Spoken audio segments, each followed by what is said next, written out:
Harvey in Hooper says, "What a beautiful, touching love song that Love is song. It's in Hooper."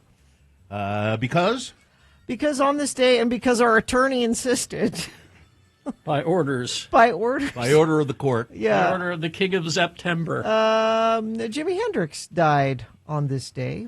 That song, it says, first of all, it says Jimi Hendrix probably did not approach women in such a straightforward manner as indicated in that song. As a matter of fact, I think they say he was very shy and did not approach women with a lot of, hey, baby.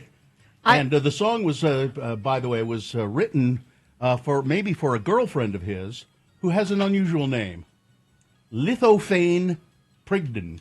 Lithophane Prigden, or they just call her because Lithophane is such a weird name. Ask your doctor if lithophane is correct for you. It's they called her Faye, but still her last name was Prigden. I can't hear that song without picturing Dana Carvey. That's unfortunate. That's really too bad. What is the connection? Because in Wayne's World, when he sees Donna Dixon, and he puts it on, and he's singing to her, and he does the foxy ears. And that's it. That is Gina's whole life is defined by movies that she's seen, songs that she's heard, and her husband. It's what has defined her entire life. Yeah, her son is here in the studio, and he's shaking his head. Yeah, that's probably true. Hi. I'd like to think I'm a part of that too. Am I and involved? you, the kids. Am I on the pie graph? Yeah. What movie does your son remind you of, Gina? Well, we went to see Spinal Tap on Sunday. That most recently, that's what he reminds me of. Which was hilarious. I loved it. Festus is here because he's about to be shipped out to a tropical island, and you'll be there for a year. Yeah, right? I'll be there for a year. And they actually, I've learned, have a radio station. Really? They do. They have a radio station on the island. On the island, yeah, that's run by some sailors that do that as kind of an extracurricular Oh, you activity. should go in and say you have experience. Do they I say have a resume? Do they say things like "Good morning, Diego Garcia"? I'll bet you somebody does. They probably banned that because it got a little old, but we'll see. No, I'm guaranteeing you somebody does that. I'll be the one that does it. I'll do it. Okay. If radio DJs have taught me anything about radio, it's that you got to do two things: turn it up and rip the knob off. Amen. Nice to see you. It's been a while since I've seen you. Yeah, it's been about a year, I think. So it's good to be here. You know, it's interesting to look at you. You have gotten larger, and I don't mean, I don't mean fat or anything like that. He's a man, you Bill. look bulkier. Thank you. How long is it's been about 45 seconds? How long until we talk about the mustache? Is that coming soon? Or I was going to pretend that I didn't notice it. I figured it was going to happen. I was going to pretend that I didn't notice it, but okay, you brought it up. Yeah. Why do you insist? Because it does look stupid. Oh, well, yeah, because I have a receding hairline and I need hair somewhere on my face. You do? Yeah. You do? Let's see. You wanna Take up see your it? hat. Yeah. Let's see. Well, that's okay. You're You're fine. Isn't he cute? It's adorable. He's a man. Cute is out the window. You I can't used be to, cute I think anymore? it's No, I gone. used to Yeah. find him cute when he was little, but now he's a man. He's a beefy man with a dumb mustache. So he, for the last week, has had a full beard Oh yeah. because you're not allowed to have a beard, right? I decided to take the opportunity while I had it, and Was it full, though? no, it was full for me. Do you want to make fun of my beard? You probably haven't seen this beard, really. No, I've seen it. And actually, I like it. It looks nice. It looks better than anything that I could grow, which is why I have this. Yeah, I don't, and you can barely grow that. I don't know. Well, Does he- it Maybe get I'll dye bushier? it black. Does Maybe it get we'll do- bushier, your mustache? No. It's really disappointing. So The above the neck hair that I can accomplish is really sad. I just think you should not do it then, because you're a cute guy. I mean, Bill just called me a cute you guy. are a cute guy. That was the nicest thing you've ever said to me. I no, think. it's not. You just don't remember when you were little. I thought you You were annoying but cute. That's just children. Yeah. Well, that's true. But anyway, it's nice. How old are you now? The same age Jimi Hendrix was when he died, which is what we were just talking about. I don't like that you point that out. Yeah. Do not point that out. He's a better guitar player than me, so you can feel better about that. I don't feel better about that. Yeah, you're 30? 27. 27. Yeah. Well, you got a lot of living to do. It's nice to have you here. Are you going to do anything here particularly on the show, or you're just here to hang out? I'm just here to put my 2 cents in wherever it's wanted. Yeah. All right. He's a Navy boy. We'll hear more about that, I'm sure. Protecting our country. Way to go. Oh, indeed. Tell him about, so he was in San Diego, stationed in San Diego, most recently. And last night, we're sitting on the couch, and he came in the room just distraught because he got news from his old post. Well, the Naval Base San Diego Facebook page put out a post stating that celebrity chef Guy Fieri brought his signature Flavortown energy to Naval Base San Diego Commissary. Yeah, I think we did that story on the show, as a matter of fact. Wait a minute. Really? His signature Flavortown energy? That is verbatim what the That's United all States he brought? Navy... Yeah. Well, I think he brought some samples. He might have brought snacks. I don't know if it was just energy. I think he just brought energy.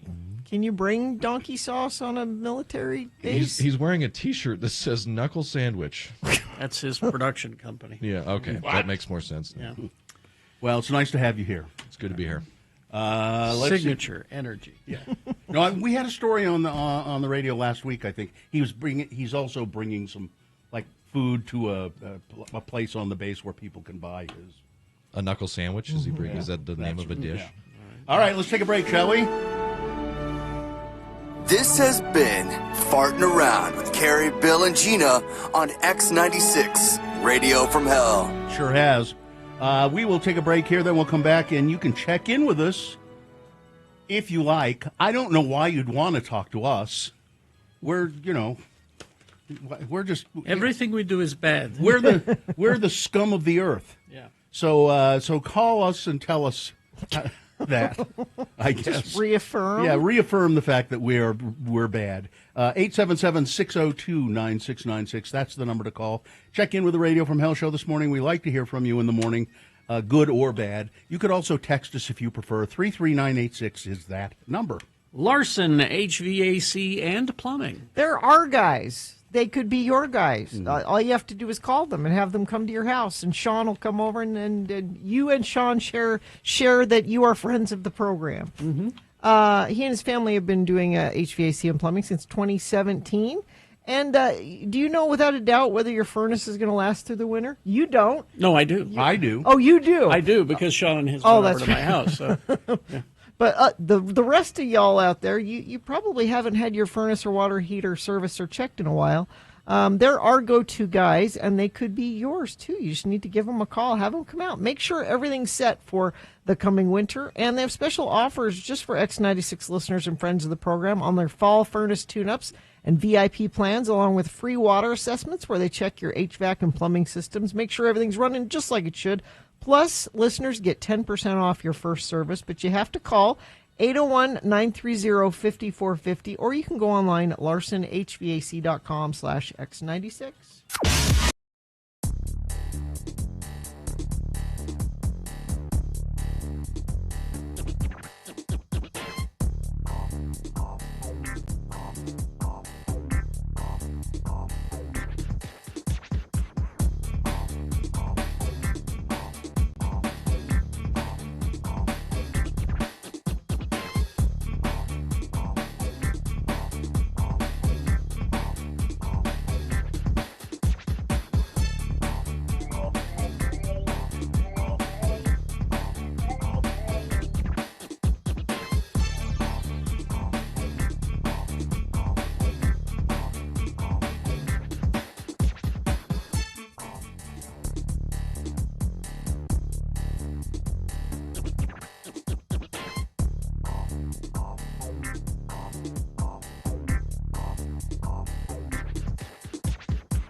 X96. All right, 6:21. Let's get this over with. Warning, you may not be amused. I think that's very telling. All right, we'll go to your check-ins in just a second here. 877-602-9696 is the check-in number.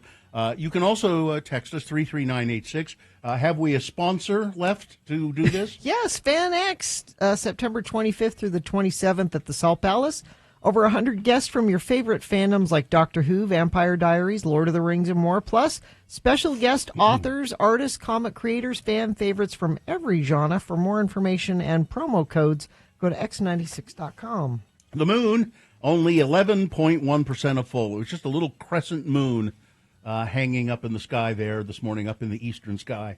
The moon will set today at 6:17 p.m., today being Thursday. It's the 18th day of September in the year of our Lord, 2025. National First Love Day. Aww. Celebrate your first love. Purple Bra Day. Now, I've never heard of this. What? It's Purple Bra Day. It was established in 2003, and it says, have you seen people wearing purple bras over their clothes today? No. Never have. Never. This quirky event raises awareness for breast cancer with style and fun. There's certainly nothing wrong with raising awareness about breast cancer. True. I have never, ever seen somebody wearing a purple bra over their clothing. Pink was the breast cancer color. It's Rice Krispies Treats Day, which I think Rice Krispies Treats are the lowest form of dessert ever invented. They're delightful. I like them. It's Cheeseburger Day. Have a cheeseburger. And it's National Report All Kickbacks and Fraud Day. Well, we'll be here all day. Yes. And this is an all-new edition of the Fading Fast Show for people who feel like hell in the morning. It's the Radio from Hell show, starring the Lords of Morning Radio. It's Kerry Jackson right there, putting on his work hat. I'm Bill Allred, struggling to get through. Gina Barberi over there. Happy Am I doing that right? Happy that her sailor son is here. What's the proper... Right at the brim of the hat. Brim of the hat. Yeah. Brim of the hat. Just pretend you have a hat. Okay. She often does. Festus, her son, is here. Dawson is producing the show. Thank you, Dawson, while Katie is out of town. And Hudson is here helping out as well. And now we go to you on the phone. Let's go to Thomas. Thomas, is it? Good morning. Hi. I'm checking in and letting you know I am not wearing a purple bra, and I got my flu shot. Oh, good. Excellent. You got a flu shot now. Did you get a COVID shot yet? No, they wouldn't let me. I have to have a prescription, and I may not qualify for the prescription. Yeah, I got that was my first question. Can I get a COVID? Yeah, I got a prescription, and I had no problem.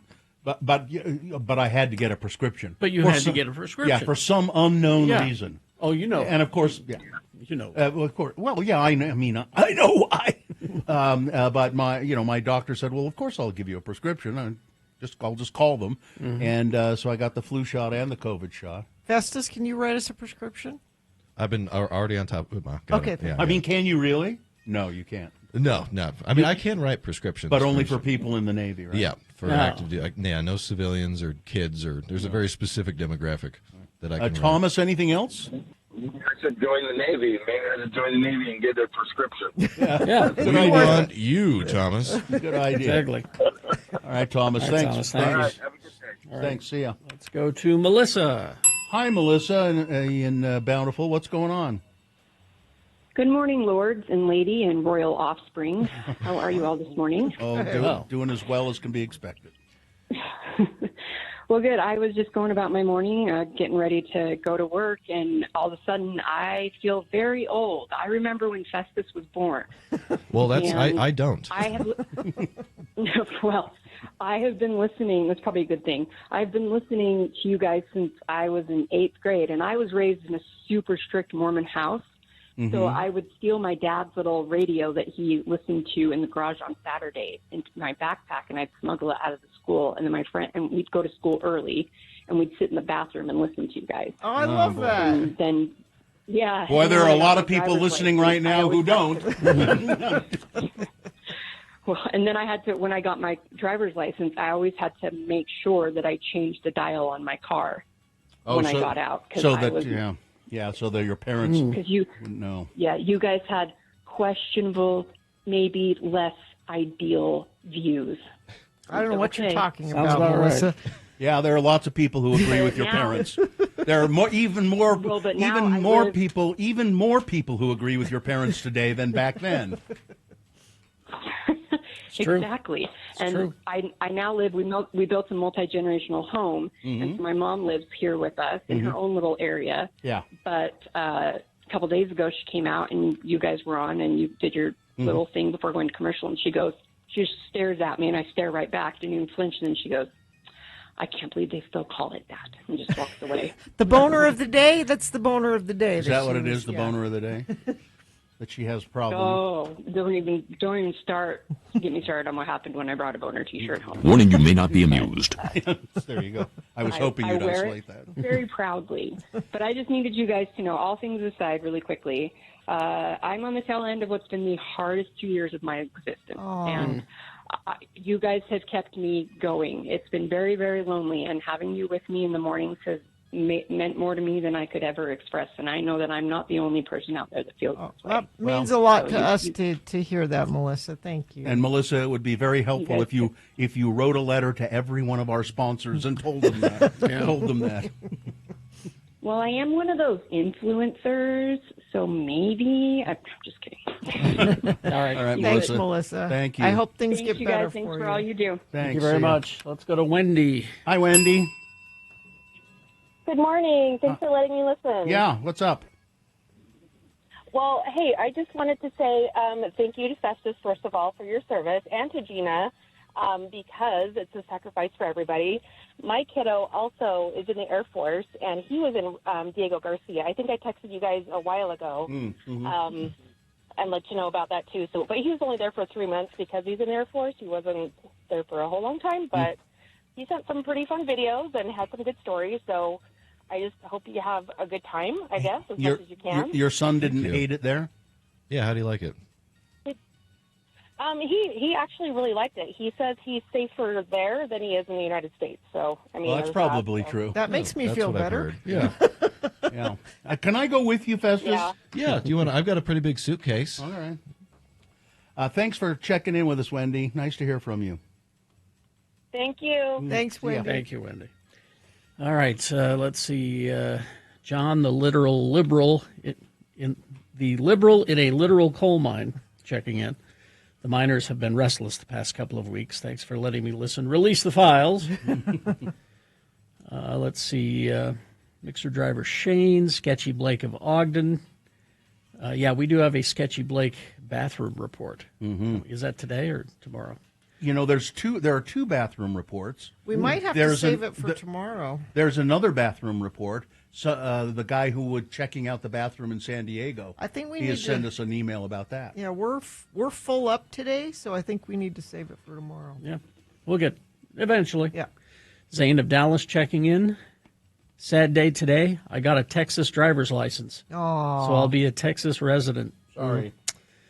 Let's see. Johnny B checking in, listening while trying to extricate myself out of my truck to get my day started. Also, it will be the last inspection of rain screen and diamond lathe at my house today. Mike in Nashville, bus driver Tony, Amy of Florida, Cajun Chuck. Everybody's here. Let's get going. Traffic. Let's see. Mike in Nashville says, checking in, traffic surprisingly smooth on San Ridley Parkway this morning. That's good to know for folks in Nashville. Let's see. Midvale Rousdower checking in from I-250 north to the 201, looking just fine. Hope you all have a great day. I don't know where Right Wing Wade is. Where are you this morning, Wade? Do you have the day off? Infiniteam needs to let me know what you're seeing out there on the roads. Text us if it's safe for you to text 33986. All right. Thank you very much. We will take a break, play a song. After that song, it's Big Boy News and Opinioendo, and Frank Christ Presents The Dead Celebrity Game. We'll explain how to play, what you'll win, all coming up. RandLife.com/X96. RandLife is a local mortgage company. I've dealt with them several times over the years, and we're in some mortgage dealings with them right now. and they can help you get money for a down payment on a home. You see, the state of Utah is giving out up to $27,500 to help you buy a new home. I mean, seriously, this isn't some gimmick or anything like that. It's real money to help you buy your first or even your next home. It doesn't have to be your first home.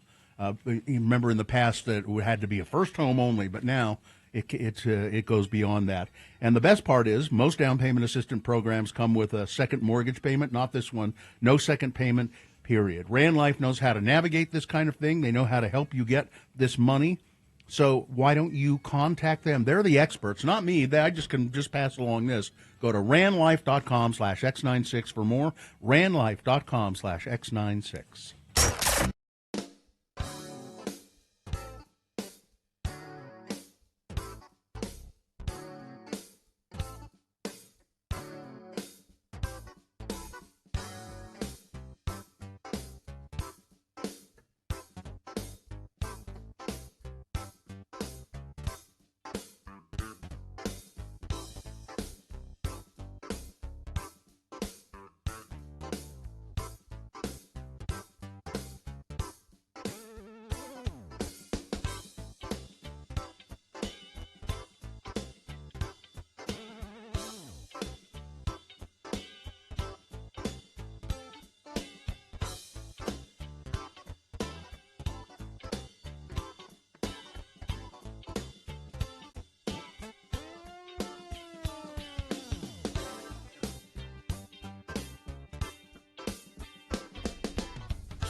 41, Big Boy News and Opinioendo now. Right after that, it's Frank Christ Presents They're Fine, They're Just Fine, the Dead Celebrity Game.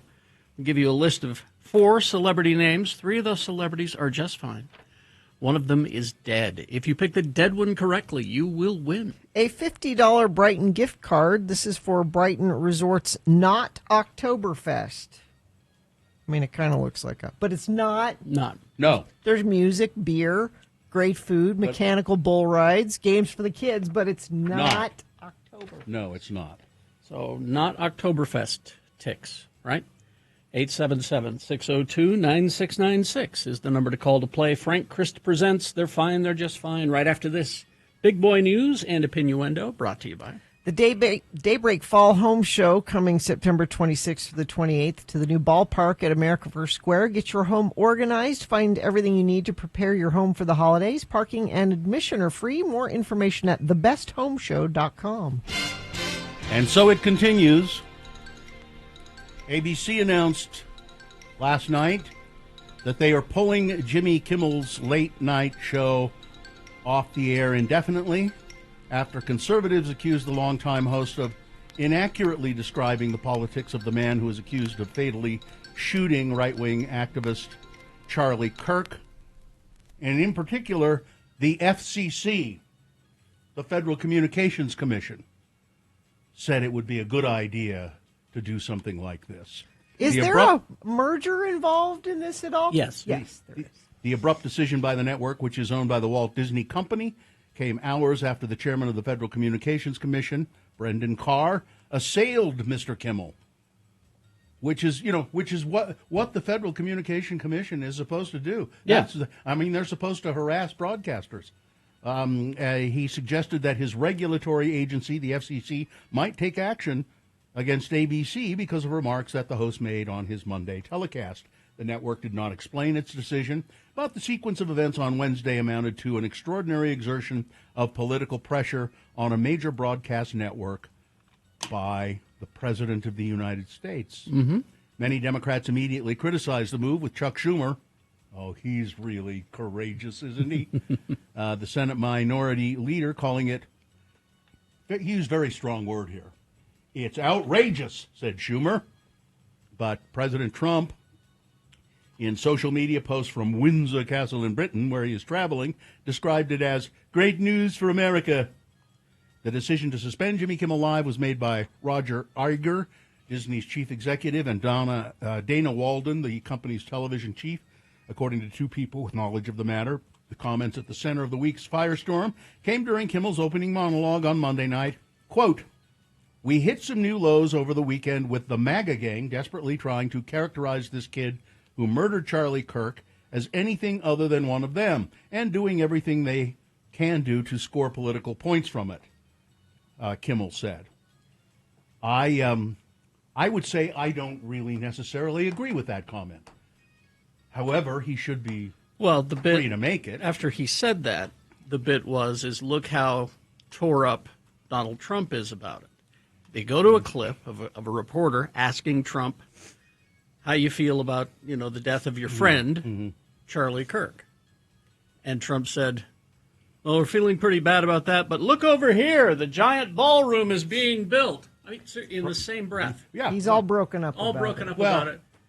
Well, I think that was the joke. No, Kerry, but see, he just wants to keep America happy, not focused on tragedy. That's what Donald Trump is doing. Look, we can focus on this negative, but look at this beautiful, glittering ballroom I'm building. This is all part of the Project 2025 playbook. It's an anti-media campaign that they are going to continue until all negative voices are squelched. Am I going to be squelched? I don't want to be squelched. They're working on it right now. Gina, I'm sorry. Gina, you're already squelchy. I have said this about you for years. God, she's squelchy. Look at her walk. She's just so squelchy. Painful. Conservative activists castigated the comments, saying that it mischaracterized the political beliefs of Tyler Robinson, the accused shooter. Anyway, the thing is, Jimmy Kimmel's off the air and probably won't be back, would be my guess. Sheriff Nate Brooksby said that he was shocked, when he got a phone call from one of his former detectives last week saying he believed he had the suspect in the fatal shooting of the Charlie Kirk shooting with him. Brooksby held a press conference on Wednesday, explaining his office's limited involvement in the case of 22-year-old suspect Tyler Robinson. He started by, again, dispelling rumors that were circulating on social media that claimed that Robinson's father was a deputy, some even saying that he personally put the handcuffs on his son. Brooksby reminded the public this is completely false. He said there is a retired corrections deputy with the same first and last name as Tyler Robinson's dad. And so that's why, of course, immediately people jump to the conclusion that that's it. And these rumors have led to people harassing the former deputy. Oh, that's too bad. Who had no involvement. Brooksby then outlined how his office was involved. He clarified that although Robinson turned himself in at the Washington County Sheriff's Office, his agency was merely assisting by taking the suspect into custody until the lead investigators arrived. Brooksby said he got a call around 8 p.m. Thursday from a retired detective who worked there for many years. I couldn't fathom what actually he was saying, what was coming out of his mouth, said Brooksby. The former detective told the sheriff that he knew who the suspect was in Kirk's shooting and that he was in Washington County at the moment. And he said he knew Robinson's family and that they were working on convincing Robinson to turn himself in. And apparently one of the main deciding factors of Robinson turn himself in, he was afraid that SWAT teams would swarm his family's house. That was one of the major factors that he decided he would turn himself in. And he was also afraid that he himself would be shot by law enforcement. A Pennsylvania man was arrested in Summit County after allegedly posting a video online in which he made threats against Utah Valley University, site of last week's fatal shooting of conservative activist Charlie Kirk. Blake Francis Rogers, arrested after traveling from Pennsylvania to Park City, according to police booking affidavits. Rogers posted a threatening video of himself to social media, saying he was in Park City to, quote, fulfill his lifelong duty of finally killing woke. Rogers began the 70-second video by introducing himself, saying he was from Philadelphia. I'm currently in Park City, he said. I am now beginning my odyssey to Utah Valley University to fulfill my lifelong duty of finally killing woke. If you're receiving this video, it means that I did not make it back on this trip, and I was defeated by my mortal enemy, the woke mind virus at Utah Valley University, where Charlie Kirk was assassinated. I hope by seeing this video, you can all understand what made me perform such actions and can view me as the hero Dragon on the crossing of Market and I think 31st Streets in Philadelphia, Pennsylvania. Thank you. He was probably referring to Mario the Magnificent, a statue of Drexel University's mascot on the corner of Market Street and 33rd Street. Anyway, he's now saying, oh, come on, I was just joking.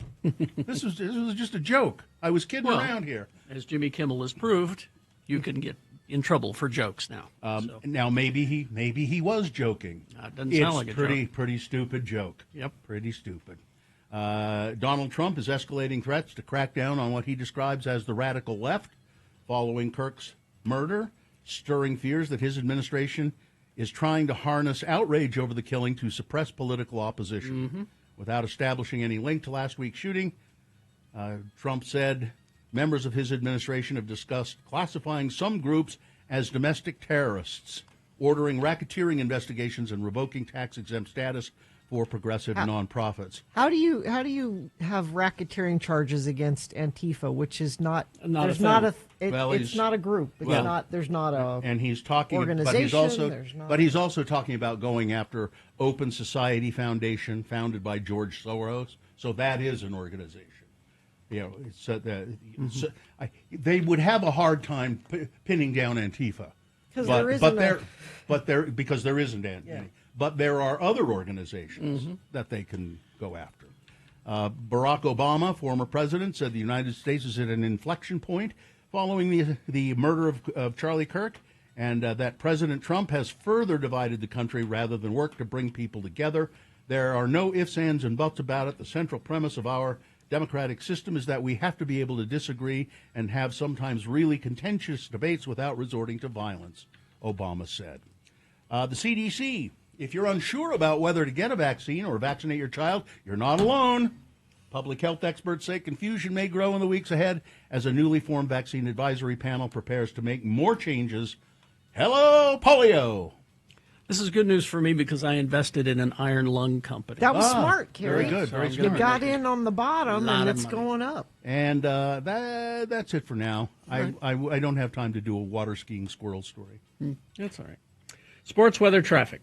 Well, Apo the Angus Ratino from Finland won the 2025 Air Guitar World Championships, bringing the title to his country for the first time in 25 years. It's a very proud moment for Finland. The 28th annual event, held in Finland, saw Ratio triumph over performers from 13 countries, with judges scoring based on technical skill, originality, and stage presence, which is known as airness. Now, the contest was in Finland. Yes. And he won, and he's Finnish. Yes, and so I smell a rat. Participants performed 2 1-minute-long routines with props and costumes encouraged. Mm-hmm. They're evaluated on artistic expression, originality. They brought Flavortown energy, is what they you're did. Saying. Yeah.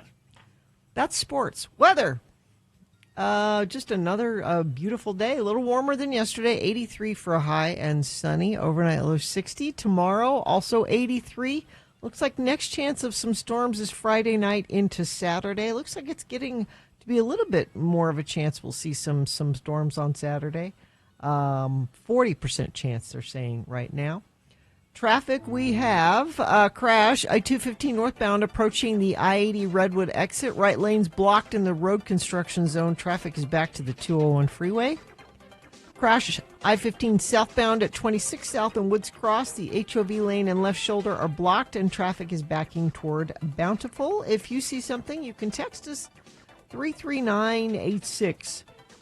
Spooks Boutique, the go-to destination for oddities, curiosities, antiques, and collectibles, provided by a community of local artists for over 13 years.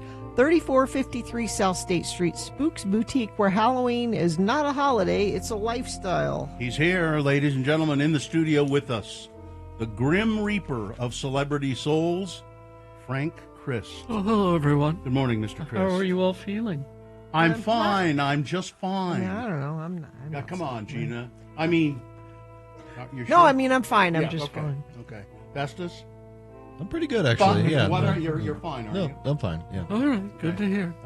Frank Christ he is the Reaper of celebrity souls, and he is a Grim Reaper. He is, as you would expect a Grim Reaper to be. He's a skeletal figure. He wears the robe, the hood. He has a scythe.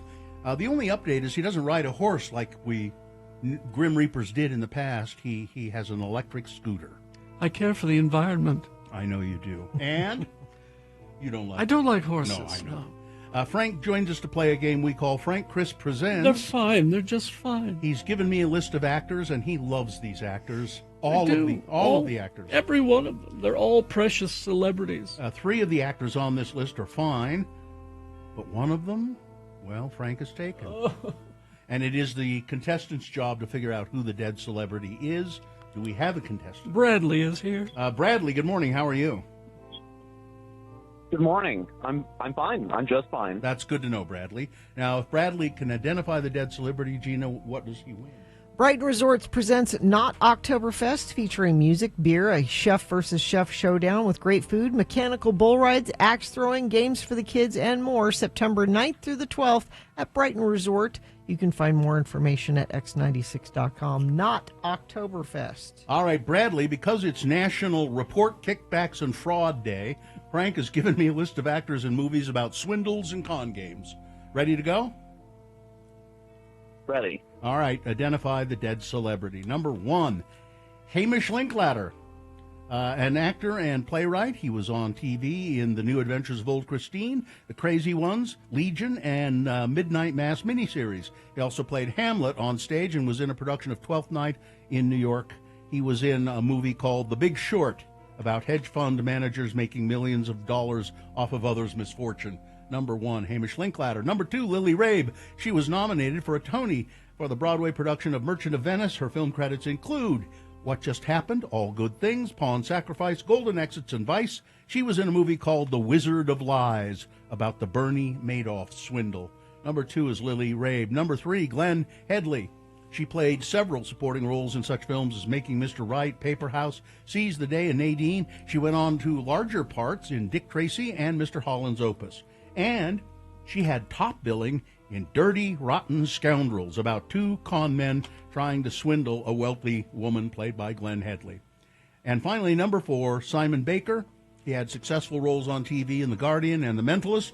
He appeared in several films, including L.A. Confidential, Restaurant, and The Devil Wears Prada. He was in Margin Call, about an investment firm trying to stay afloat as the financial collapse approaches.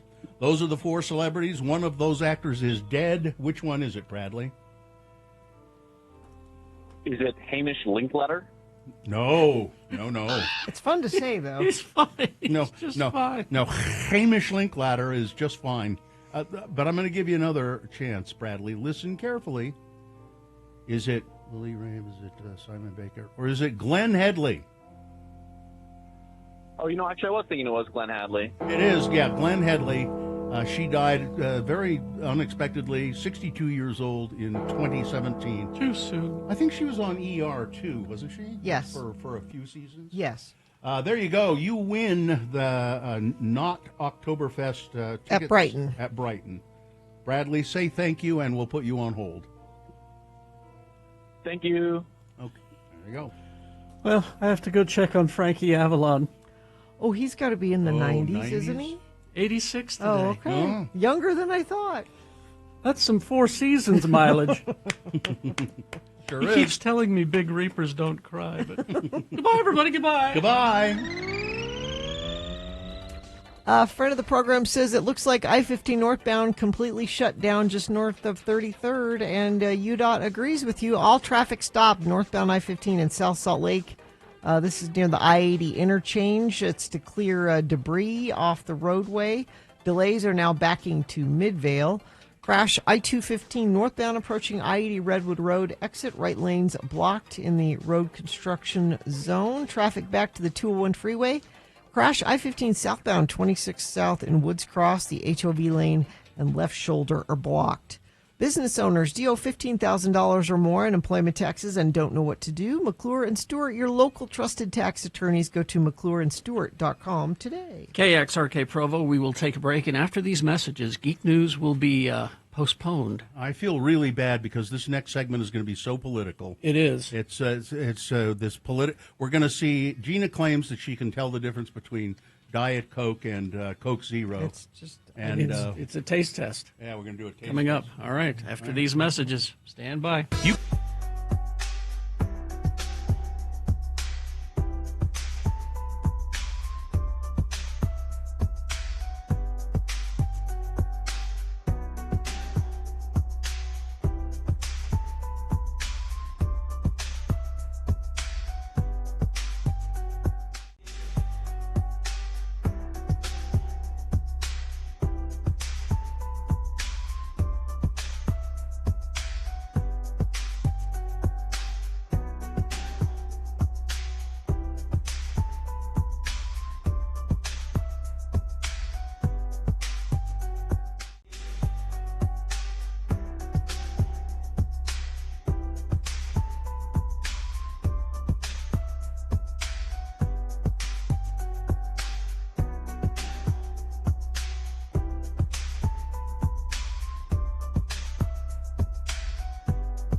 986. Like Etta in Granite texted in, and she's a Pepsi woman, so she's She's going to take the Pepsi challenge? She's going to take the Pepsi challenge in Granite. All right. Granite. Okay. So we have put Geek News on hold. I didn't have much. Oh, okay. So we've got this really political thing we're going to do here. I'm sorry. Yeah. It's the Diet Coke Zero taste test. It's a very divisive topic that we have here. Well, I guess you and your mom were arguing about this, right, Festus? Yeah, I think there was a time when you wanted Diet Coke and they only had Coke Zero and you were not having it. No, that is not. It's the same thing as when you are offered Diet Pepsi. I'd like a Diet Coke, please. Is Diet Pepsi okay? No, it's not. It's not the same thing. And I'm really glad you take a stand on the important matters. It's important, Bill. Where are we as a nation if we don't stand up for things that matter? If they say to me, "Oh, I'm sorry, all we have is Pepsi products," I say, "Okay, that's fine." No, the correct answer, if I would like a Diet Coke, is Diet Pepsi okay?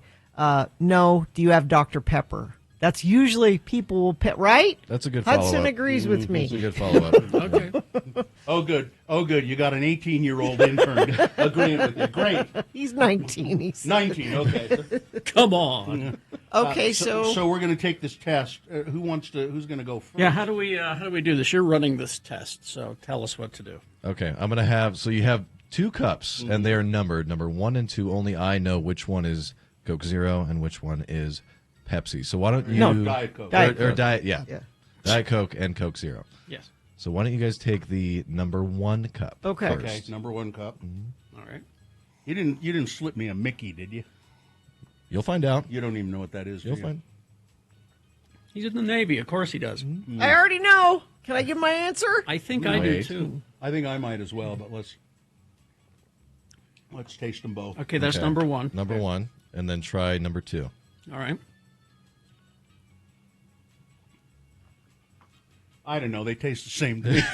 That's what I'm saying. That's my argument. You know, if Jimmy Santangelo was here, he would insist that we have a palate cleanser. Oh, yeah. I should have got y'all some water. Oh, here I have some Twizzlers nibs. Is that count? No, it would have to be salty. Oh, no, I have some peanuts. But they're honey covered. That would interfere with the test. Yeah. I'm telling you, they taste pretty much the same. Okay, so Bill, you're saying same thing. You don't have a opinion either way. No. Okay, Carrie. All right, they do both taste the same to me. I don't like either of them, but I think number 1 is Diet Coke. Okay, all right. No, number 1 is Coke Zero. Yeah, when I took the first sip of number 1, I said, I think that's Coke Zero. Mm-hmm. But then I took a sip of the other one and I said, tastes like Coke Zero.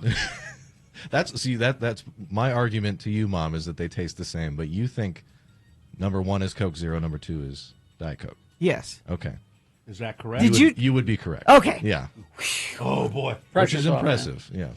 Now we should have also done regular Coke because I think they try to sell Coke Zero like, if you like Coke, have Coke Zero because it's just like Coke without the sugar. No, and it does not taste not. anything like Coke. Which we discussed this last night, having regular Coke be involved, but I think that you'd be able to tell. Yeah. Wait, one is Coke Zero? 1 is Coke Zero, 2 is Diet Coke. And now, as I've sipped them a little bit more, and now that I know what they are, the Diet Coke has a little bit less sweetness to it. Yeah, it's more chemically. It's a little crisper. Yeah, it's more chemically. A bit more aspartame. It's a little crisper. The Coke Zero is a little heavier, like it's trying to mimic syrup, but it's not syrup.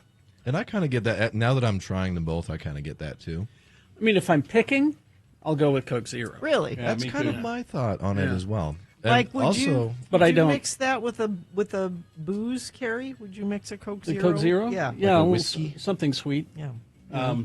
Now, I would say also that I think Coke Zero, the Coca-Cola company, is not wrong. It is closer to what Coke tastes like than Diet Coke. Coke Zero approaches the taste of regular Coke. Yeah, I think if it's a preference, I do prefer the Coke Zero. Me too. If I'm being honest. Yeah. I do too. I mean, if I'm gonna, I would rather have a regular Coke. Well, then you should have Coke Zero. If that's what I'm going This for. is 0 calories, Ma. Then you should have Coke Zero. because it does taste more like regular Coke than Diet Coke. Diet Coke tastes more more chemically, and so I'm going back and forth between these two just consistently, and Coke Zero wins every time. You know, and you've got two bottles, and you're drinking out of both of them. Now you're going to have to go pee. Yeah, yeah, I know. Excuse me for a second. Andrew in the chat room, my wife had to drink Coke Zero in Portugal because they didn't have Diet Coke. Oh, and she was fine with that. As a matter of fact, I think that's correct. If you go over in other countries, or they have Coke Light, which is a different thing. Yeah, what is that? I don't know if they Coke still. Light. I don't know if they still have that, but let's remember see. that. I tried Coke Zero multiple times. Can't get into it, but all the other zero sugar pops I like. I like. They have an orange cream flavor. Yeah. Of Coke Zero. Yeah. That's actually pretty good. Yeah. Is it like a Orange Crush kind of? Or? Yeah. And still same thing, zero calories, but zero it's sugar. got Coke. Is it Coke mixed with orange cream? Yeah, it's like those machines Yeah. that you can, Yeah. The touch screen ones. You can get whatever flavors you want. Oh, the Freestyle? You better try those out right now, because I bet they don't have those on Diego Garcia. No. Oh, that's So is the Navy a Coke or a Pepsi venue? Is it like a stadium where they have to pick one or the other? No, I bet they're both. I bet they're both. Yeah, they probably. I mean, actually, Coke. I feel like I've seen more in like the dining facilities. I feel like it's mostly Coke. Okay, good. Well, but when do you ever see Pepsi cans around or bottles of Pepsi? It's not that, but there are venues where I know that the only thing you can get is Pepsi products. I know that, but I don't know how Pepsi continues to survive. They must have investments in other companies, other things. Yeah, even at the grocery store, do you ever see anybody with like a 12-pack of Pepsi in their cart? I don't think you can. I don't think there are cans of Pepsi, are there? They exist, yeah. But I think, Yes. doesn't the PepsiCo own like a lot of the snack food industry? Yeah, they do. Yeah, Like Taco Bell and places like that. Yeah, they own everything. Yeah, I agree with this texter. Bring back Tab. Yeah, I always kind of like Tab. It told me that I really was drinking something artificial. This says Trump's a Diet Coke guy. Tread lightly, lords. Oh, I knew that. It's one of the only things I love Diet Coke. It's one of the only things I agree with Donald Trump on is that he has the button on his desk where he can have a Diet Coke brought in whenever he likes. I support that. I love Diet Coke. I think it's the best Coke. There's no other Coke. It should be the official drink of the country, shouldn't it? As a matter of fact, is the Diet Coke button a different color than the nuclear bomb button? I hope so. I'm betting you anything that Coke Zero is the drink of Antifa. People are saying, and I'm hearing, that people who drink Diet Coke are the smartest people in the world. That's right. Far A smarter. lot of soda. Far smarter than most people. People are saying. I drink a lot of soda. Let's see. Traffic stopped northbound I-15 South Salt Lake to clear vehicles off the roadway. Delays are now all the way back to Midvale.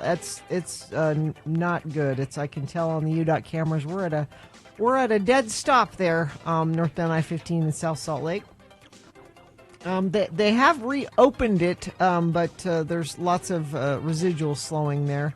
The transition ramp to go to eastbound I-80 remains closed due to that crash, but I-15 northbound is open in that area. Crash I-215 northbound approaching the I-80 Redwood Road exit. Right lanes blocked in the road construction zone.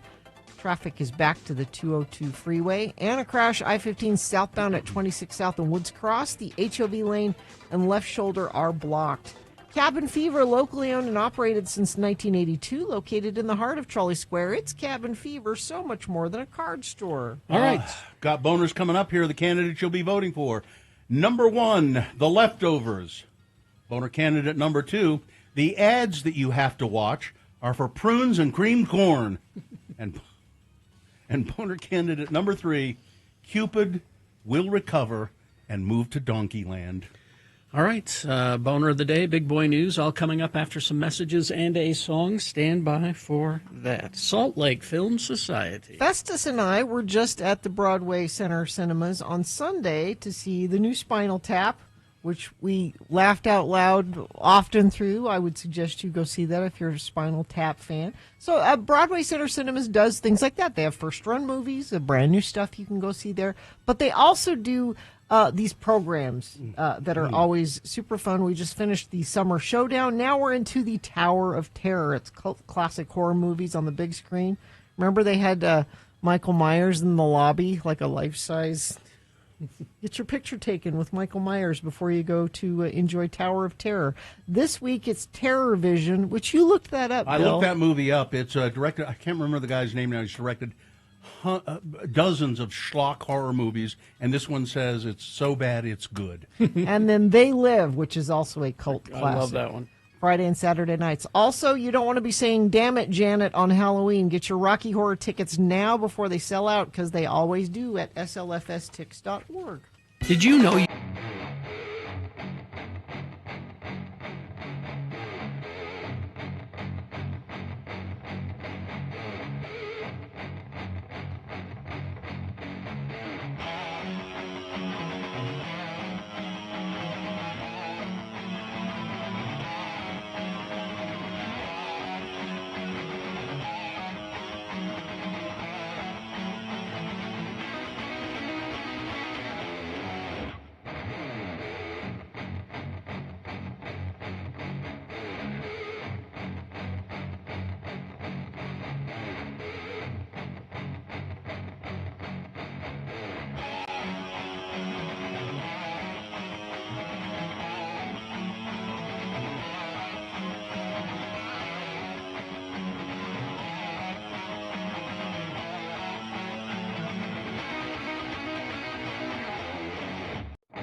All right, 7:22. Time now for Boner of the Day. 3 news stories. These will be examples of bad, stupid, or funny human behavior. You will decide with your vote of these 3 candidates which one is the worst, which one deserves to be Boner of the Day for today, September 18, 2025. We'll give you 2 candidates now, a third after the news. Once you've heard all 3, then you will vote. One of you lucky random Boner voters will receive I can't buy it, gotta win it. Radio from Hell Boner t-shirt.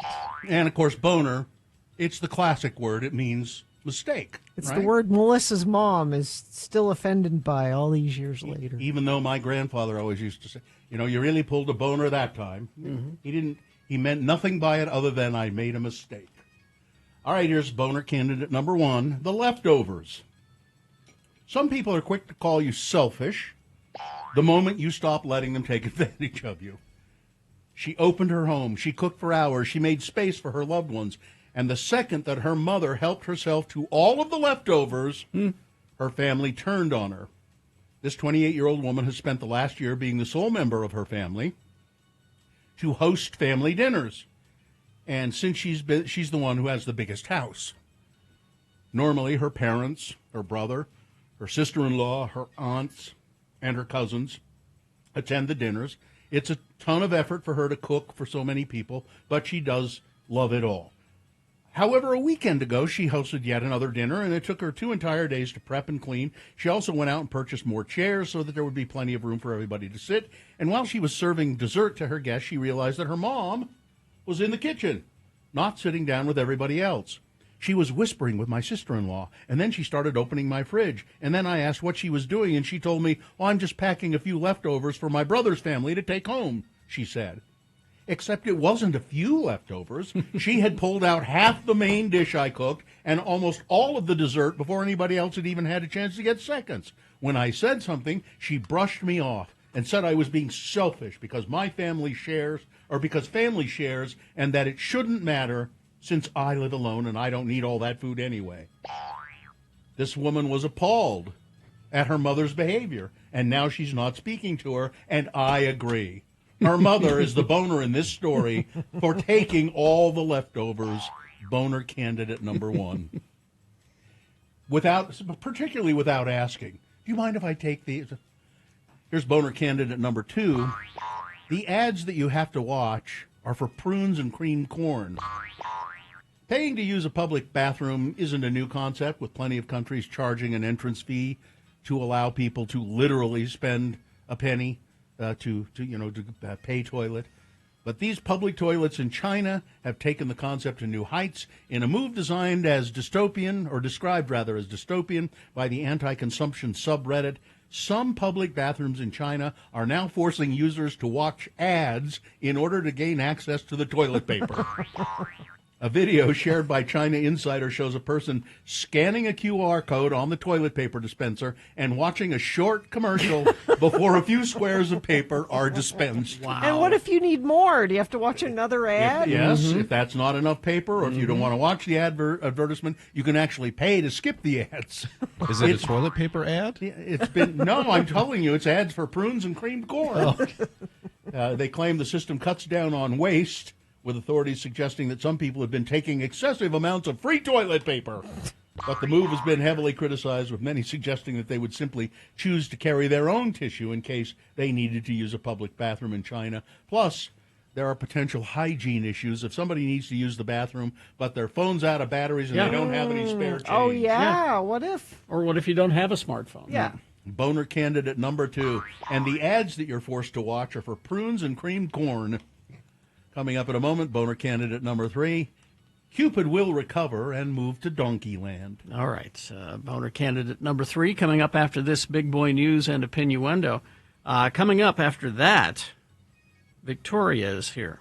The Real Housewives update. Oh, that's started up again. It's starting up again. Then at 8 o'clock, I've got to go for jury duty. Now, you're going to the... Well, I'm going to go to my desk, and it's a Zoom call. I'm being interviewed. To see if you're qualified. To see if I'm I mean, I qualify, but they're just looking for a reason. If you're the right. Mm-hmm. They're looking for a reason to get rid of me. Yeah. Well, I can't wait to hear the report back. I'm looking for a reason to get rid of me. So Nick's going to come in and help out. So Nick will be here. All right. Big Boy News now brought to you by. Get a hail of a deal on your next vehicle purchase at Mike Hale Acura, your Utah Acura dealer. Mike Hale Acura, a hail of a car buying experience. Well, Dolly Parton is sparking concerns over her health. Oh, no. After canceling a pre-scheduled trip to Dollywood this week, where she had been set to announce the park's latest attraction. I thought didn't she put that up for sale? I think the park is for sale. The 9-to-5 hitmaker, who is 79, did not attend Wednesday's event in Pigeon Forge, Tennessee, instead appearing in a pre-recorded video message where she revealed she's recovering from kidney stones. Hello, Dollywood, it's me. I know I'm here and you're there and you're wondering why that is, she said in the clip. The superstar went on to explain her health issue, telling fans, well, I had a little problem. I had a kidney stone. Turns out there's an infection, and the doctor said, you don't need to be traveling around this minute. You need a few days to just feel better. Let Dolly rest. She gives and gives and gives. So she said I shouldn't go to Dollywood today. So I'm not there at Dollywood. I'm here at home with what's her husband's name? No, he died. Oh, did he? Yeah. Well, didn't she keep his body in the maybe living room? I think she kept his body in the living room. Anyway, I think she's going to be okay. She is 79 though. So let's see. Students at Utah Valley University returned to campus yesterday as part of a phased return to school exactly 1 week after Charlie Kirk was shot. The ever-growing memorial for Charlie Kirk is one of the first things students see as they return to the classroom. For student Blake Sturgeon and others, a sense of heaviness lingers around campus. There have been shootings that have happened around the world, but when it's in my school, it's just kind of weird, Mr. Sturgeon said. People are a little bit nervous and unsure, said student Emma Nielsen. It's kind of heavy being on campus. And school president Astrid Tuminez added that care and human connections are what she's hoping to bring back to the halls of Utah Valley University. I want you to really understand that feelings of hurt are real, she said. And, but people are just a little... on edge. Yeah, and a little... Yeah. And it would be just kind of, it's sort of surreal. It would be a surreal feeling to be going back to school there. A man's murder remains unsolved more than 6 years later, and Weber County investigators say they're hoping for information and potential DNA evidence that can pin the crime on a killer. I believe we're going to get somewhere on this case, said Steve Haney, investigator with the Weber Metro Cold Case Task Force. On June 1, 2019, police got a 911 call from a junkyard, 790 West 17th Street.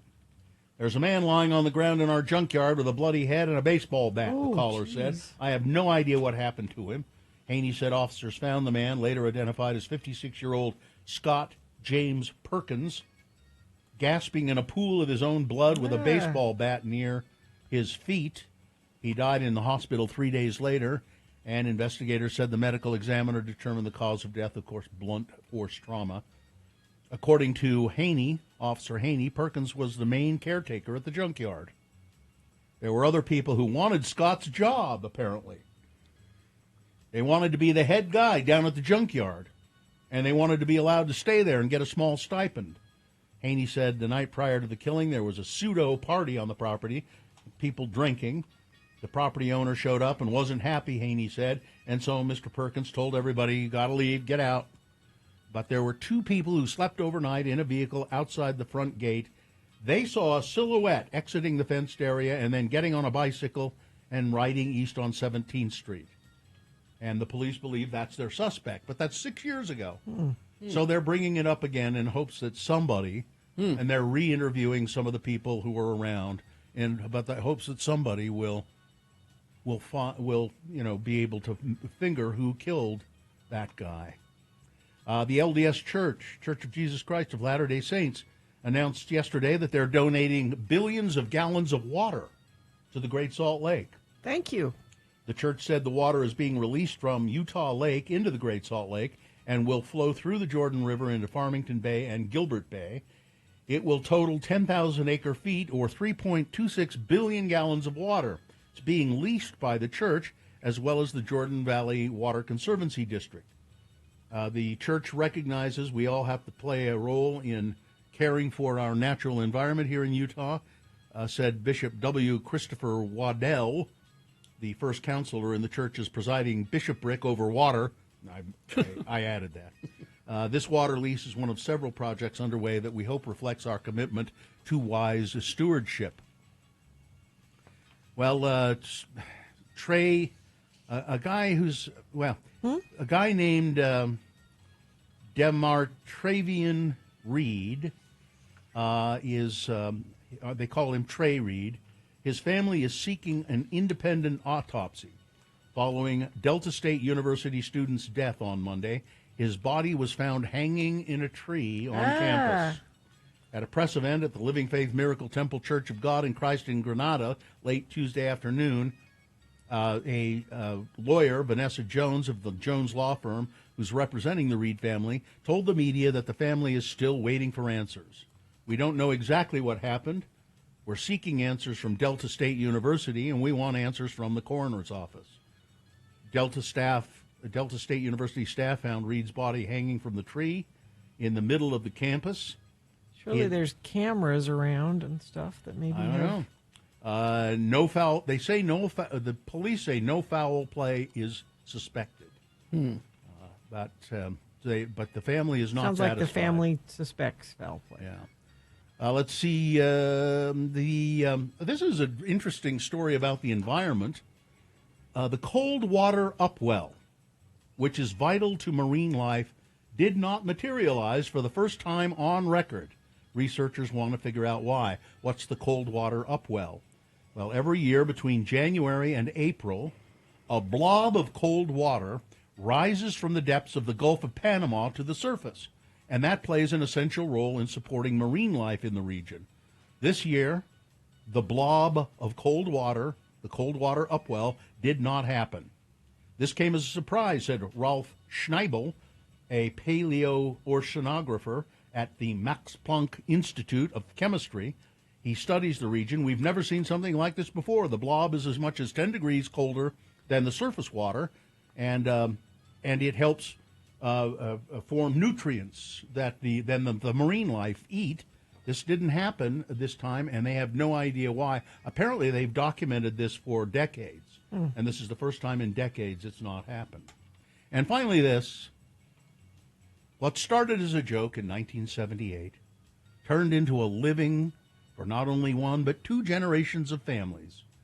Twiggy, the water skiing squirrel. Yes. I've seen this, I've heard this story before. Appearing in more than 11 movies, music videos, and talk shows, the world-famous water skiing squirrel made a stop at the Mall of America in Bloomington on Friday. Kids and adults alike gathered at the Huntington Bank Rotunda to watch a squirrel water ski on a pond of a pool of water that they put in the mall. In 1978, Luann and Chuck Best adopted a baby squirrel after it fell out of its nest. The two had also bought a remote control boat for their daughter. Chuck was playing around and said, "Hey, why don't we put the squirrel on a boat and see what happens here?" He taught the squirrel to ski. The rest is history. Now, Twiggy, the water skiing squirrel, I'm guessing this is Twiggy the 11th. Yeah, it's like Lassie. Yeah, exactly. Twiggy the 11th. And I believe the family, the Best family has continued. They still own Twiggy. This is what they do. Yeah, this is how they make a living. They put a terrified squirrel on the back of. He loves it. Look how happy on the back of a floating device, and if he lets go, he'll fall in the water, and he knows it. And where do they keep getting these squirrels? Are they just going to the woods? I guess. I don't know. I haven't dug that deeply into it. Festus and I were talking on the way to work, like what the world needs now is the water skiing squirrel. That squirrel can water ski. Now, they say that the squirrels are their pets, and they're spoiled and pampered, and apparently you can teach them to water ski in about 10 minutes' time. 10 minutes. They catch on. Like Fieri said, they catch on fast that they're going to fall in the water. They learn they're going to fall in the water if they let go. It would take me longer to learn how to water ski. Let's not get started with your Water accident. Yeah, I'm not allowed in the water. All right, that's it. Weather, traffic. We've got another beautiful fall day for you. A little warmer than yesterday. 83 for a high, sunny. Overnight low 60. Tomorrow it'll also be 83. Looks like a chance of showers on Saturday is increasing. 40% right now. I hope that doesn't get any worse because there is football to be played on Saturday. We need nice weather for that. Let's see. Traffic. Friend of the program says the accident southbound I-15 26 south in Bountiful has been moved from the HOV lane and left shoulder to the right side of the road. However, there's still bumper to bumper and lots of debris in the HOV lane, so use caution through there. Crash westbound US 6 in Spanish Fork near 8th North, causing delays for people trying to get onto I-15. And we are still just a huge mess. There's this accident in South Salt Lake. It's northbound I-15, delays all the way back to Midvale for that. And if you're seeing something or if you have an update on one of the accidents I already talked about, you can text us. 33986 is where you do that. The Daybreak Fall Home Show is happening September 26th through the 28th at the ballpark at America First Square. Explore the latest trends in home decor, renovation ideas, and more. For details, go to x96.com. Here's boner candidate number 3. Cupid will recover and move to Donkeyland. A wild burro, dubbed Cupid, is recovering from surgery after being shot with an arrow in what officials say is the latest in a series of half-dozen attacks since June on donkeys that roam around areas of inland Southern California. The 2-year-old female burro was spotted last Wednesday with a blue arrow sticking out of her right shoulder as she wandered with a herd in the foothills of Moreno Valley, about 65 miles east of Los Angeles. Animal Services and the Riverside County Sheriff's Department responded, helped bring the wounded burro in for an emergency procedure to remove the arrow. The projectile had punctured the burro's right lung, said Chad Cheatham, vice president of Donkeyland, and a nonprofit donkey rescue organization. Right now, she's stable and she's standing up, which is a huge improvement, said Mr. Cheatham. When Cupid is finally recovered, she will join a group of rescued burros who wander around Donkeyland's 2,000-acre sanctuary and wildlife preserve. The rescue group is offering a $24,000 reward raised from donations for information leading to the arrest and conviction of anybody involved in at least 6 bow attacks on burros over the last several months. The Riverside County Department of Animal Services said Tuesday that the investigation is ongoing and asked for the public's help in identifying a suspect or suspects. Cheatham said the burros have become unofficial mascots of Moreno Valley, where hundreds of them have rambled freely for at least 75 years. They even help with wildfire abatement by munching on tinder-dry grass in remote and ready-to-burn area canyons across Riverside and San Bernardino County. They're a great benefit to the community, they say. And the firefighters love them. And it looks like Cupid will recover and move to Donkeyland. But whoever's doing this, boner candidate number 3. All right, let's review the first 2 and vote. Boner candidate number 1, the leftovers. This mother stealing the leftovers from these huge meals that her daughter fixes, and she sneaks into the kitchen and steals the leftovers and takes them home without asking. Boner candidate number 2, well, the ads you have to watch are for prunes and creamed corn. The sadists in China who have pay toilet, pay bathroom, but they also make you pay for toilet paper. You can watch an ad and get the toilet paper for free. And boner candidate number 3, Cupid will recover and move to Donkeyland. All right. Time to vote. 1, 2, or 3. Which one is the worst? Which one do you think should be boner of the day? 1, 2, or 3. Remember your candidate number. The one that you think should win. Put that single digit in the message of a text. Text it to 33986. Or you can call the producer's booth. 877-602-9696. They'll be happy to take your live voice vote there. Or you can go online, x96.com. Look for the box that says Boners September 18-2025. Click on there and vote. If you don't see that box, refresh your browser. It'll appear. Click and vote. As soon as we award the boner, Victoria is here with the Real Housewives update. Got Beat Gina coming up. All that and more. Stand by. All right, I got to tell you about Bullfrog Spas. It's the Bullfrog Spas Endless Summer Sale happening now through September 29th. You can save up to $5,000 off MSRP on Bullfrog Swim Spas and receive a free swim tether kit. This is your chance to bring home a spa featuring the exclusive Jetpack therapy system. The only spas manufactured in Utah. There you go, Bullfrog Spas. Free standard delivery, factory warranty, special financing is available. You can go to one of the Factory Direct showrooms. They're all over the place. Try it out for yourself. Go to bullfrogspas.com to find a location near you. It's the only hot tub on the market that offers personalized therapy with the Bullfrog Spas Jetpack therapy system. It includes up to 16 unique and interchangeable Jetpack massages for every part of your body. They've been around for nearly 30 years. You need to make self-care a priority. Give yourself permission to slow down and soak away the stress and reconnect with what matters to you most. And these swim spas are a great way to do that. Up to 90% less plumbing. Go to bullfrogspas.com. Find a location near you.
right, 7:48, time to award Boner of the Day. And the Boner of the Day is brought to you in part by grilled chicken tacos and street corn.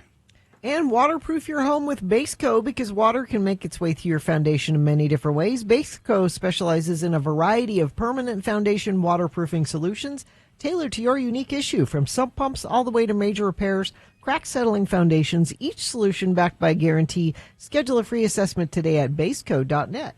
Well, I would have thought that, I mean, I expected animal cruelty to just, the shooting of the donkey with an arrow to just sail away with the Boner voting today. It didn't. It did not sail away with it. It won, but it was pretty close. This coming in a pretty close second to Boner candidate number 3, Cupid will recover and move to Donkeyland. That was your winner. But the mother stealing the leftovers got 83 votes and nearly overtook animal cruelty to win Boner of the Day. But it was Boner candidate number 3. Well, there we go. That's your Boner of the Day for today, September 18, 2025. Now qualified to be Boner of the Week. Now, are you going to take off right now? Or in a few moments, I will. But Victoria is supposed to call. Oh, I see. And we don't have her number. But she has not called. I wonder if it's like a time zone thing, because she's in Chicago. I wonder if she's... Well, she's done it before. She hasn't done it in a while, so maybe she's forgotten. Maybe Chicago isn't there anymore. Well, yes. Water skiing squirrel. Has anybody heard from Chicago? I just want to make sure. It's the Real Housewives of Salt Lake City, and has it actually started? Yes. All right. Has there been just one episode? Yes, it was last week. Tuesday. Yeah. Tuesday. Last night. Nick, see, this is why we need Victoria. I watched it last night. Nick, thank you for chiming in on things you don't know anything about. Well, he watched it last night, though. I watched I think it's the penultimate episode of Alien Earth. Yes. If you're not watching Alien Earth, you mean the best show on TV? It's I wouldn't disagree with that. Probably it's quite remarkable, and it's so I guess there's just one more episode of that, and I really can't quite fathom how it's going to turn out. That's a good thing, though. Don't. That is a good thing. Most shows, don't you sort of figure it out before it gets to the... Love that show. Festus and I were watching The Pit for the 3rd time last night. I can almost quote it at this point. I can almost quote it. I watched it twice, but I couldn't. I probably could watch it again. But we're watching it. Here's what I like to do when I'm watching it with Festus. So there's this tense scene where this patient is dying and he needs to be intubated, but they can't intubate him because he's got too much blood in his throat. And then there's a surgeon there saying, "I want to come do a what?" The cricothyrotomy? Yeah. And I turn to Festus. I'm like, "What's a what is it?" Cricothyrotomy? I like to medical quiz him. Yeah. So what is it? It's a lot of big words. It's where if you can't establish an airway, if you can't intubate somebody, which is putting a tube down the throat, they make an incision like you've probably seen in TV shows. And then you use a ballpoint pen. That's what Dr. House does. Yeah. Yeah, you have to use a ballpoint pen or something like that. Well, so distracting. Oh, is she there? She is. All the way from the Windy City. Are you in the Windy City, Victoria? I'm literally in the Windy City. All right. You're a little late, you know. I know. I'm sorry. I would like a continuance, but we'll also keep going. Yeah, she's an attorney. That's why she said. All right, counselor. So the Real Housewives of Salt Lake City. Who was it? John Oliver. Last week tonight with John Oliver. He says this is his favorite show on TV of all time, The Real Housewives of Salt Lake. Yeah, I would encourage you all, if you haven't watched the entire interview when he's on Colbert, and he's talked about it in multiple shows. He loves this show; it's his favorite. It's because he says these women are monsters. Yes, that's why he likes it. He also thinks they're funny. Funny monsters. Well, what has happened in this? So there's been one episode, right? Yeah, of the new season. So we just started this week. And I would say it's not a great start to the season. And so go back and watch John Oliver's interview again just to realize the potential of this show. But yeah, so we're back for episode 1. It's called Hot Dogs and Hearsay. I describe it as it's opening with a whimper because there were so many gimmicks. Actually, you could take a drink every time there's a gimmick, both from the production and from cast. We all tried way too hard. So one of the gimmicks is Angie K plans an RV trip, and it's this gorgeous, a glamorous RV, but it's got Camping World on the windshield. And I should have posted it on my Instagram. Go to my Instagram, Judgy Empath. I posted a few pics from this week's episode. And so they drive around in this RV with the Camping World on the windshield, so whatever. But it's her gimmick to have them go out to Provo Canyon to go on a little camping trip. And then while they're waiting for the RV to get on, a SWAT team, like what we think might be a SWAT team, rolls up, and it turns out Whitney hired these strippers to dress up as a SWAT team. It is so bad. As a callback to when Jen Shaw got arrested, and so I posted a pic of this on my Instagram as well. I will also apologize. I was super lazy when I was posting these pictures, and so they're a little crooked, but I didn't want to get up out of my couch. So, but check it out. It just wasn't worth it. Right. And then another gimmick is Brittany brings these camcorders for every housewife to hold. And do kind of like a video blog or whatever. And so gimmicky, because then it turns into this found footage, horror film thing. It's so dumb. So it's all I also posted a picture of that. Yes, and they make it black and white, and they put the recording thing, and then apparently they said there's some urban myth in Provo Canyon of somebody called Molly Sorensen who was who was raised in a fundamentalist group and then ran away, and now she kills couples who are making out in the canyon. I didn't grow up in Provo, so I don't know if this is real. No, it's absolutely whatever. It's absolutely true. Is it? Yeah, and she's still alive to this day. Really? And still, How have I not heard that story? She's still alive to this day, and she still kills people in their sleep. Happens all the time. Gina, you and I need to research this. Okay. I need more information because I've never heard of this. Anyway. So what they do at the end of the episode at night is they want to go try and find her or whatever, and so that's part of the found footage as well as them looking for her. So do they go to the cemetery? They're just in the canyon. They didn't. I didn't see them go to. Maybe they will next week. Whatever. Yeah. And then the last thing is they fight about Lisa, who isn't there. Lisa wasn't able to make it to the trip because she said she had a meeting with Ben and Blake, and that seems to imply Ben Affleck and Blake Lively. Which right. But anyway, but I think this is a classic Housewives faux pas where we're fighting about someone who's not there. Let's bring her and we'll fight. But we are going to get some of that later in the season because we see that in the trailer. So the trailer looks great. Again, I would recommend skip this episode, rewatch the trailer, go watch John Oliver. You're good to go. Our quotes of the week are all from Mary. They're amazing. She says, where was the muscles? And she's talking about the strippers who Whitney hired. They're bad strippers? They didn't have muscles? I guess. They were skinny little Utah County boys. Yes. She wanted more muscles. Yeah. And then when they all get in the RV, she says, "Jesus, take the wheel." This is kind of a callback to Housewives of Atlanta, where someone says, "Jesus, take the wheel and drive fast." That's what I recommend here.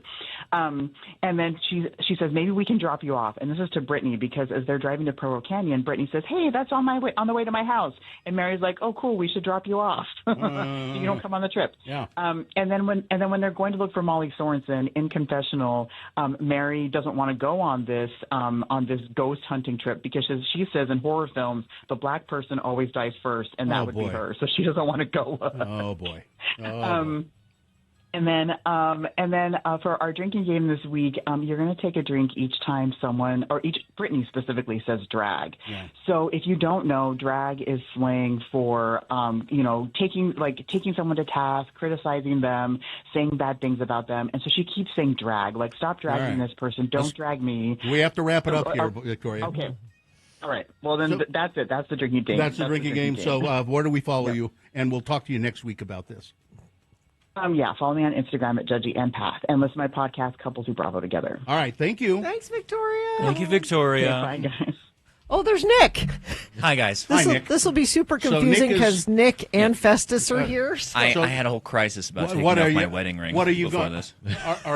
Are you going to confuse them? Which one is your son? Is that what's confusing? No, I just mean for people listening, that's two different voices here than... We sound a little similar to it. Oh, but we get to stare in each other's eyes directly across. This is very How nice. lucky are This we? is really homoerotic. Why don't Yeah, why don't can you leave. Top Gun, let's go. Top Gun. Take off your shirts and play volleyball. Traffic. Yes. Crash. Northbound I-15, 158 south on the left shoulder. Crash northbound I-215 west, 29th south. Crash northbound I-15, milepost 283 in Lehigh on the left shoulder. Crash northbound I-15 at 33rd south in Salt Lake. And a crash eastbound Bangor Highway, 138 south. Now through September 28th, save up to $120 on select sets of Michelin tires at Big O Tires, the team you trust. All right, we're going to take a break here, and then let's see, what are we doing next? We have a special guest. Oh, yeah, and Kerry is now being interviewed to see if he's good for jury duty. But I have to tell you about Renaissance Ranch, right? Yes. Renaissance Ranch. If you are addicted to drugs or alcohol, this is a place that you need to be. It's a place that can help you. It's a local family-owned addiction treatment center. Their program is designed specifically for male patients and combines evidence-based research and clinical research and a judgment-free, faith-based healing approach. They have residential treatment facilities and outpatient facilities, and they're staffed by recovering addicts at Renaissance Ranch who know what you're going through, and they can really help you. Help is out there. Schedule a free consultation and read compelling success stories online. You'll find them at renaissanceranch.com. That's renaissanceranch.com, and they do accept most private insurance plans and Medicaid. You can watch.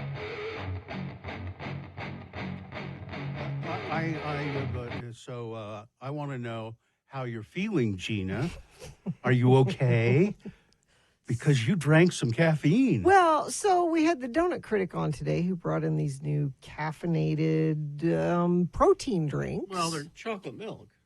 Which are, and they're super tasty. Yeah. Yeah. Maybe that was part of the problem. Well, now what he said is that the regular ones are a caffeine equivalent to a cup of coffee. Yeah.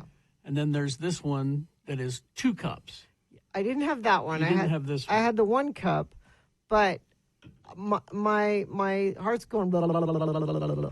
From that one can. Well, but see, I already had a coffee this morning. I was going to say, because you stop for coffee every morning. And a Diet Coke. This is almost gone. And she has a Diet Coke. I had these previously. Gina, I think that was not a good move. Gina, I had a Coke Zero this morning. Uh-huh. Then I've been working on my coffee, my Mill Creek coffee here, and then I drank one of these as well. These things that he brought in that are caffeinated, and you know what? I could take a nap right now. I mean, I'm fine. I'm tired all the time. That's right. That's exactly what it is. I'm just tired all the time. I'm tired. You poor thing. I mean, I'm kind of feeling it. I can feel it right about here. But you've had, how much coffee have you had this morning? Well, this morning when I get up, I had, I'm not quite sure how to describe it. The stuff I put in my water that's supposed to wake me up and invigorate me. But that's caffeine, isn't it? I don't know if it has caffeine in it or not. It's got some sort of vitamins of some kind in it. And then I have my Mill Creek coffee. Guatemalan today. And then I had this just now, strawberry milk with caffeine. And like I said, I wasn't feeling it until a few moments ago, and now my eye started to twitch. You got a twitch? I forgot to mention, on top of all of this stuff that I've had, I take a Pro Vigil every morning. Oh yeah, which is which is like airline pilots' wake up pills. Special trucker aspirin. And you're still fine. Yeah, you're still. I could drink a pot of coffee and go to bed at night. I'm tired all the time. Because I'm tired all of the time. And my pants are heavy. I'm just a poor little heavy-panted, tired boy. Yeah, I'm sorry that it affected you that way because these are delicious. They are tasty. I know what it was.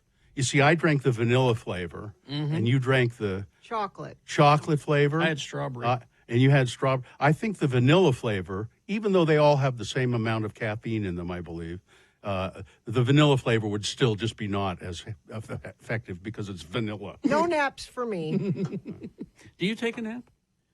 Yes. Of course she does. I almost never take a nap. I have to be exhausted before I'll take a nap. You stop by Beto's on the way home. You eat under the overpass. I have my systems. And then you go home and nap.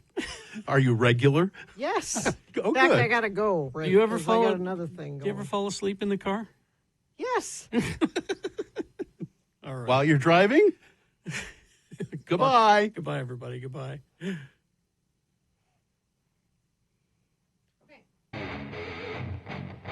How long was that?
Like Butch in Cottonwood texted us. Yeah. Cottonwood. Cottonwood, yeah.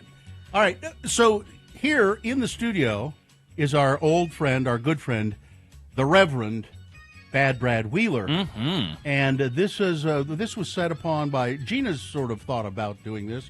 Her son here is Festus is also in the studio. He's a sailor boy. He's being shipped off to a very isolated island. And the idea was you should learn to play the harmonica to pass the time. There's not a lot to do there. Yeah, that was it was Daddy Gary's idea, I think. Yeah, because he's taking one guitar with him, but not a lot to do there. So Daddy Gary said, you know what, you should get a harmonica. Just and, one. All he needs to learn is one song, and, Old Man River.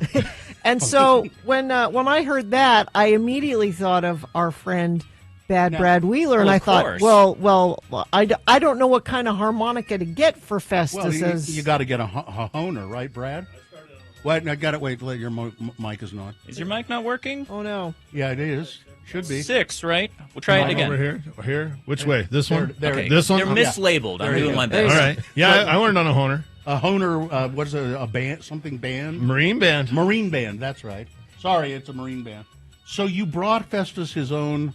Very first brand new harmonica, mouth organ. It's a nice. learner. Should I open it Marine band? Yeah, break that out. Yeah, open it up. Now, Brad, how many people have you taught how to play the harmonica? Over 42,000. Really? What? Yeah. Wow. 42,000. Did I ever tell you the story about the first time? Let's hear it. Joe, I was sitting in the garage with Joe one day, and Joe he's McQueen. like, "Yeah." He's like, "Brad, what do you do for other people?" I said, "I make drinks at the bar all night, Joe." He's like, "No. What do you do selfless for other people?" I said, "Not much, you know." And he said, "I think part of the reason why I'm here is to teach you to be selfless. That's how I got to be old." So he said, one day someone's going to ask you to do something. I want you to say yes. So a lady came to the bar, said, "Can you teach some kids to play harmonica?" I felt Joe say yes, and I thought some sounded like a manageable number. Yeah. How many does some sound like to you? Oh, 10, 15? Yeah, me too, right? So she went away. She came back a week and a half later, said, "I got you signed up." 800 kids. Wow. It scared the hell out of me. I thought I was going to get written up in the Standard Examiner and run out of town. Bartender steals lunch money from kids. Can't read or write music, teaching music classes, but... All right. Somehow I just figured out some tablature and went in there and started teaching them, and everybody said, "Brad, you're a natural teacher." And well, let's see. Let's have you teach Festus. Now you've got your harmonicas. I got a pile of them here. I wasn't exactly sure what the heck was going on today. Why don't you prove to people that you know how to play the harmonica? Well, I had this. Let me see. I got Some of these harmonicas are in different pockets. How many I have harmonicas? one that I really wanted to play for you. How many harmonicas do you have? Well, this is 12. Okay. This is 12. And this is probably another 12. So Is maybe there- 36. Is there a reason to have many different harmonicas? Every harmonica is in a different key. And some harmonicas are in low keys and high keys, and some harmonicas have different tunings. Okay, now what's this harmonica that you're going to play This for? is a country tune D harmonica. All right. And I feel like you need this song. Is it a horner? It's a Honer. Okay. All right, let's hear it.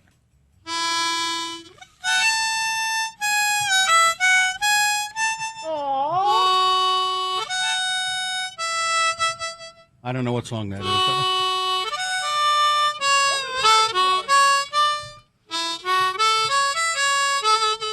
I don't recognize it.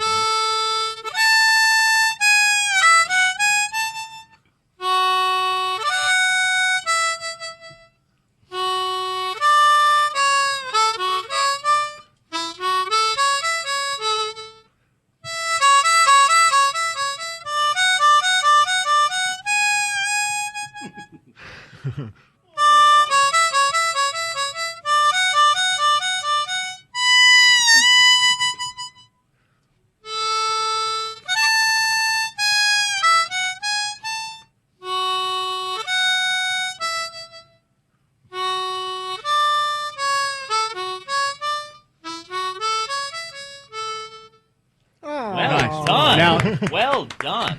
Now that was very. I was a little nervous there. would you admit that a harmonica is not necessarily the best solo instrument in the world? They say it's the most dangerous instrument in the world because anybody can put it to their mouth and say they play it. Yeah. Like this kind of? Beautiful. Exactly. It sounds like I know what I'm doing. You picked Look it up at so that. fast. Yeah, I know. That was I got beautiful. it. Now, how would you teach him to play a harmonica? I blow into this side, right? Well, you want to make sure you got the numbers on the top. Yep. There's a top and a bottom, right? Mm. So these are, that's the top. These side are of the radio harmonica. show. And then let me see if I can find my C. So yeah, breathe in and breathe out. Breathe up and down on your harmonica. I don't recognize that tune.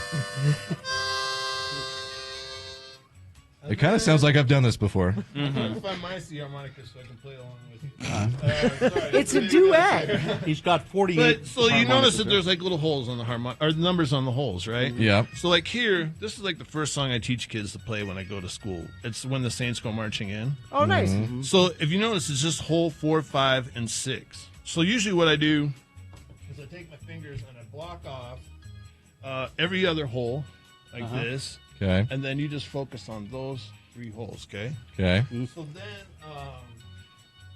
it's like this. So you breathe out on the 4,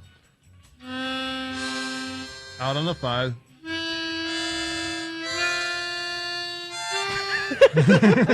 You got to crawl. I don't know if this is going to be good radio. You got to crawl for a while. Tell you what, Yeah. Brad, if you have a couple minutes, I'm going to Take have him you outside? take him outside Okay. and work on it. I could and do that. We'll yeah. have you come I back. also and, brought this little thing that Mickey Raphael taught me. Who is Mickey Raphael? Tell Willie people. Nelson's harmonica player, the greatest harmonica player alive in the world He today. lives here. He comes here. He was in Nashville. He used to be married to a woman here that lives in Salt Lake, but he's very fond of Utah. And you're buddies with him. He's my spiritual mentor and my hero, yeah. And you got to play, because of him, you got to play with Willie Nelson. 4 times now. Yeah. Yeah. Did you hear I've been on the bus a couple times, too. Oh, yeah? Did you hear Willie, for health reasons, he's decided to give up marijuana? He only eats it now. It doesn't count. Well, I say we'll take a break. You guys can go have a lesson in the other room, and Oh, we'll. perfect. I want to see your chops when you Okay, come we'll be back. I'm right not back. going to make any promises. Okay, excellent. I think I can get him through this song. All right, we'll be right back. Okay. Thank you, Brad. It's great to see you, by the way. I love you. I miss you. Haven't seen you for a long time. I owe you guys a big thank you. I got a little embarrassed. I've been spending a lot of time at my girlfriend's house, waking up over there in the morning, so I don't hear the radio all the time. But someone said, "Hey, do you know you're nominated for a Best of Utah thing?" I was like, "Oh my gosh, who did that?" And then I came home one day and heard you guys talking on the radio. I got so embarrassed. I love you. Thank you for We love advocating you for too. me. We love you, Brad. Okay. All right. We'll have you back in a minute. Listen, down the hall. Let's go. Okay. All right. Excited to hear that. What are we doing here? Oh, so we're going to take a break here. Mm-hmm. Well, first we need traffic. Gina, if you can supply us with that. Crash northbound I-15, milepost 339 Riverdale Road. Left lane closed there. Northbound I-15 in Linden, milepost 274. Crash northbound I-15, 158 south in Salt Lake. And northbound I-215 west at 29th south. If you see something, please share it with us. 33986. Haster Games for board games, Magic the Gathering, Pokemon, miniatures, dice, paints, and more. Haster Games, 6831 South State, or hastergames.com. All right, we'll take a break and we will come back. We're going to play a song, and then it's Beat Gina coming up. What is the prize for Beat Gina? Prize for Beat Gina is Fan X tickets. This is for Friday only, so if you can't go Friday, don't try to. All right. So play a song, and then we'll come back and we'll play Beat Gina. Line up the phone calls. Beat Gina after these. Missed a morsel.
Speaking of cake, so my mom, the Sainted Mary Claire, she texted me yesterday, and she said, "What kind of cake do you want for your birthday?" Oh, that's right. Now, I have already Purchased your own cake? purchased my own cake. Why did you do that? Because Carrie knows why. Prantles. Oh. I have already ordered. The burnt almond torte. You got to get in line for it, and then they got to mail They gotta it. ship it to you. And I have ceased to rely on anybody getting me my preferred cake. I have to get it myself. So what did you tell her, though? She said, "Don't bother. I already got it." No, she said, I'm getting you your cake. She's not going to make it, God knows. No. She's going to get it for Gourmandies. So we what made her think of it is we had our donut critic on, and he was talking about Gourmandies on the show. Well, so I'm gonna. You'll bring one to work. No, I'm not bringing one to work. Bring the Gourmandies one to work, and I'm thinking about I'll stick the Prantles one in the freezer, and we'll save that for another time. But okay. But this, I have been planning and plotting. It's the only thing I like about it being my birthday is that it's an excuse to order a Prantles burnt almond torte cake from Pittsburgh. Which is like $800 or something. It's close to that. Well, I forget how much are they? It's like $80. $80. Now, speaking of cake, next time we get Bob Harmon on the show. Mm-hmm. Well, it'll be Valentine's Day. Day. I got to let him have it. Uh-oh. Because this is the marketing genius that he is. Oh, I know what you're going to say. He started putting slices of cake in the individual containers. Oh. So you don't buy the whole cake. Right next to the self-checkout. Mm-hmm. So it's like if the self-checkout's a little bit busy and you got to stand there for a minute, there's the cake staring right at you. Yep. So there should be some forks there, and you could just eat the piece of cake while you're waiting. I mean, he already started it with putting little coolers right in the self-checkout thing. So it's like you put your grocery on top of the little cooler that's filled with Cokes and energy drinks and Starbucks and things like that. But now he's got the chocolate cake right over there. Pretty smart. So as I'm standing in line, it's calling your name, isn't it? I'm leaning over like this. I'm kind of doing the lean and like, oh. Do you always do self-checkout? Just depends. Depends. If I only have I do it seldom. Do I do it? If I have less than 10 items, then I'll do it. I don't if I have produce. That's generally what deters me too. But I'm good with the You're produce. good with the Well, I try. I don't. There was only one checker yesterday where I went, and so I had to use a self-checkout, and I had produce. And I don't know as I'd ever done it before. It was easier than I thought. You just put the piece of produce, whatever. I think I had an onion. You set the onion on the thing, and then it says. Then a keyboard comes up, and you type O-I, and it says onion. You put onion, and then it says. But then, what kind of onion is it? No, it's no. You put red onion or whatever. Red onion or yellow. It gives you a little. Easy. There are pictures. It's just more steps. Yellow It's onion, just red more onion. steps. It's. I'm lightning fast. It's actually was easier than I thought. Like yesterday, it was green onions. Okay, there you go. And how many do you have? 2. There you go. Boom, and I'm done. Except in my house, we always call them scallions. I wonder if that's going to be a problem. Well, that's your problem. I wonder if it'll accept scallions. I've never typed in scallions, but green onions yesterday. Red onion, RED dash, and then there it was. Boom, red onion. How many? Easy. 1. Boom. There you go. Easy. Yeah, it's easy. Yeah. But is it organic or not? There's another problem though. Here's the trick: get the organic produce. Don't carry Jackson. Here's another problem that you encounter at the self checkout though. I sometimes buy Vizzy hard. Oh, can't do that. You can't. Then it goes boop boop boop, and the guy has to come over and check you through. Yes, I don't buy any. Your booze is at the liquor My store. booze is at the liquor store, not the. But wouldn't it be nice if you could buy booze? But I had to buy Guinness for my wife for her chili recipe. Oh, I bought it at the liquor store. Okay, so I didn't buy it at the grocery store. That's right. Yeah, I can't remember the last time I bought anything that I just buy. I drink that Vizzy every once in a while, and because you trick yourself into thinking it's just water. I like the way it tastes, and it's very refreshing. I never thought I would be a hard seltzer person, but I found that one and I quite like it. Do I have Oreo teeth? Or do you always have Oreo teeth? I don't know, Gina. If you had a glass of milk, that I know it would fix it. Yeah. I just like to say, if you're a Vizzy guy, but you were never a Zima guy, because they have the same thing. No. I've tasted Zima. No, Zima tastes like mouthwash. It's the same thing. No, it was awful. It was just awful. Yes, Guinness, and it's a special chili recipe, Katie. If you want it, I'll have Sue send it to you. I put Guinness in. What is it? What do I put it in? Some sort of dish some stew or something or soup that I make. Put Guinness. I don't know.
Billy Idol, because Carrie had it ready to go before I left. Carrie will be back at some point.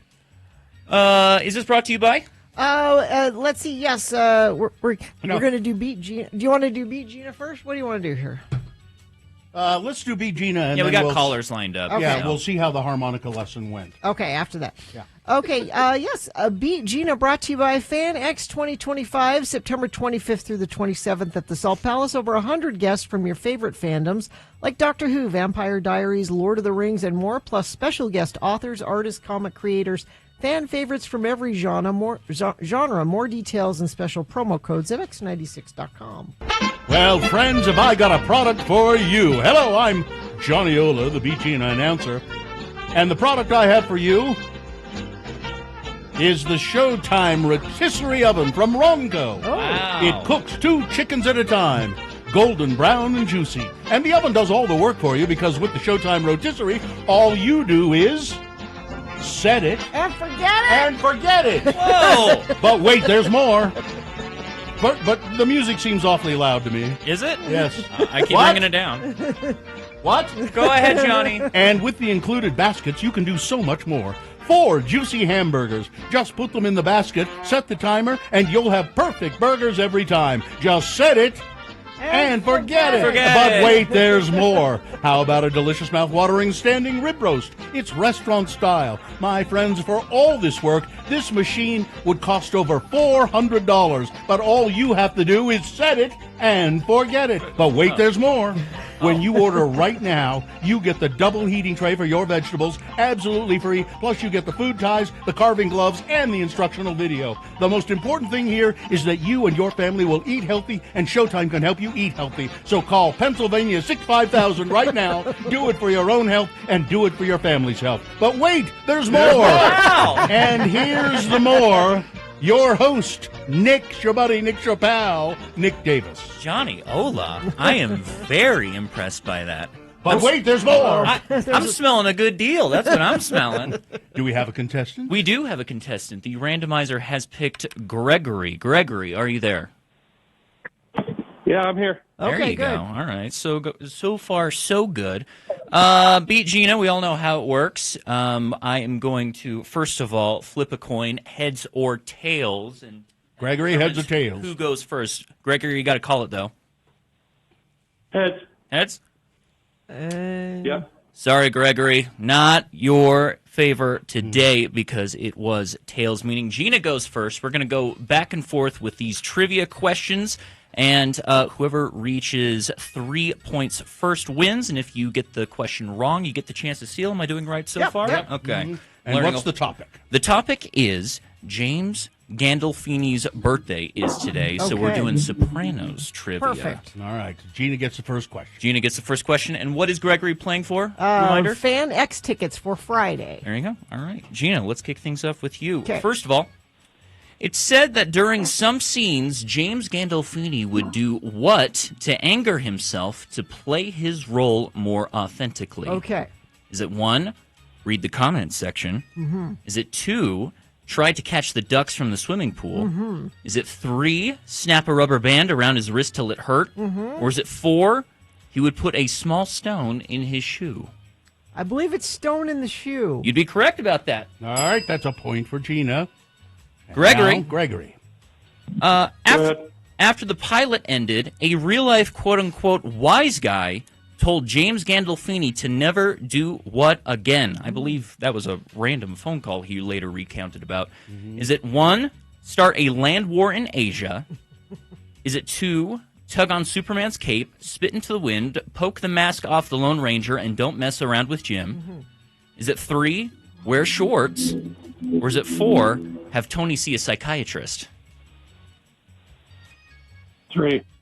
And dang. And Mafia guys don't wear shorts. That's a They point don't. for No, he's just it's just guys that either. he has ugly knees. That's the reason. Unless you're in Miami. All right, Gina. Now it's 1-1. Gina? Yeah. Who was originally asked to play the role of Carmela Soprano, but believed that the character was too similar to another character they played before? Oh, okay. Is it 1, Sharon Stone? Mm-hmm. Is it 2, Lorraine Bracco? Mm-hmm. Is it 3, Otis Campbell? Or is it 4, Bobby Moynihan? Aw. I'm going to say Sharon Stone. I don't have my... No, not Sharon Stone? So there you go, Gregory. You get a chance to steal.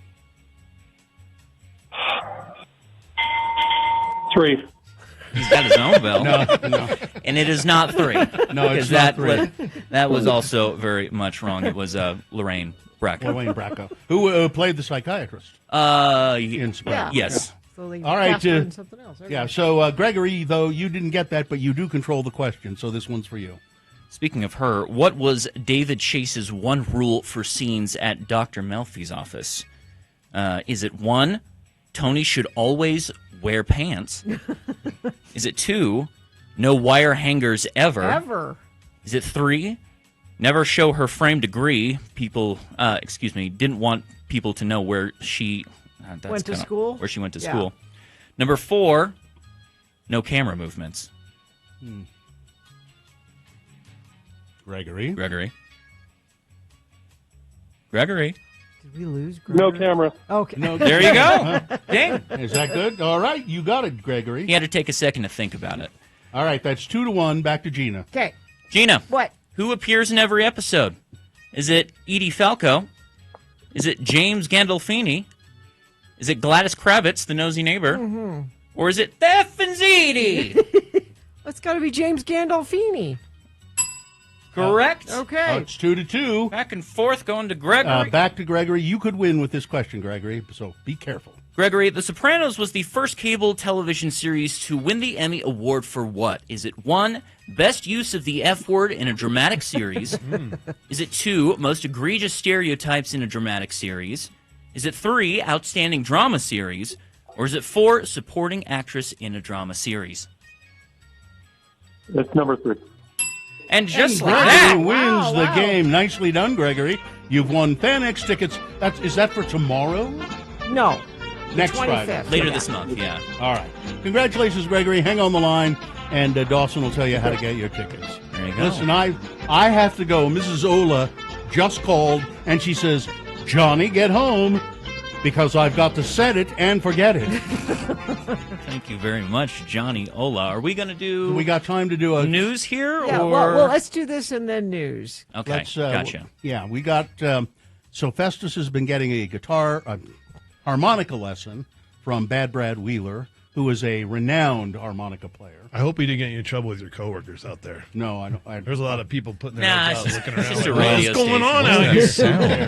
out here? Okay, do you guys want the good news? The good news is I have a whole year to practice this. That's good news. Okay. He's been teaching. Now, Brad is a harmonica aficionado. He's played with Willie Nelson 4 times. Yes. That's pretty remarkable, I think. I'll never get a Grammy, but I've got that. Yeah, it's huge. Willie Nelson, he's America's musical DNA. Are you listed on an album anywhere? No. That's Mickey's job. All right. So you've been trying to teach Festus to play the harmonica so he could play it while he's stationed at Diego Garcia. I'm picturing him in a hammock between 2 palm trees, a little breeze going. I'll send you a picture. Okay. I see that in my future. You better send me a picture. Shouldn't If he you're be posted like that. Shouldn't he be playing Old Man River? I mean, really? Well, this is a good one to start on. It's Okay. just 3 little holes. And he was, I don't know if we've cooled off now, but we were hot just a minute ago before me and Gina. Okay, I'm gonna play it. I'm gonna play it real quick. We'll see if they can guess what it is. Okay. This is good radio. Together, right? All right. Yep.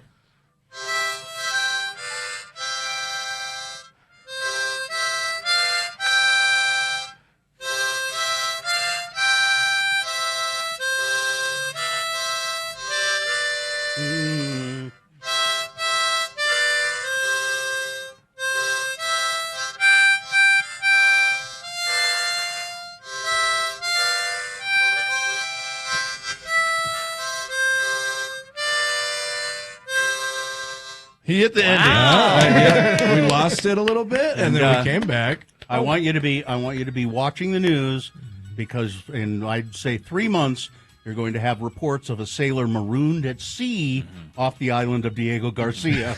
Well said. It's Festus's siren call. Nicely done. Thank you, Brad, Thanks, so Brad. much for coming in. Brad, We love you too. Brad, just one other quick thing. Your girlfriend. You say you've been waking up at your girlfriend's house, and so you haven't been hearing the radio show. Well, I wake up. So what's the point? Why? I mean, why can't you have the radio on at your girlfriend's house? She doesn't have a radio in the bedroom like I do.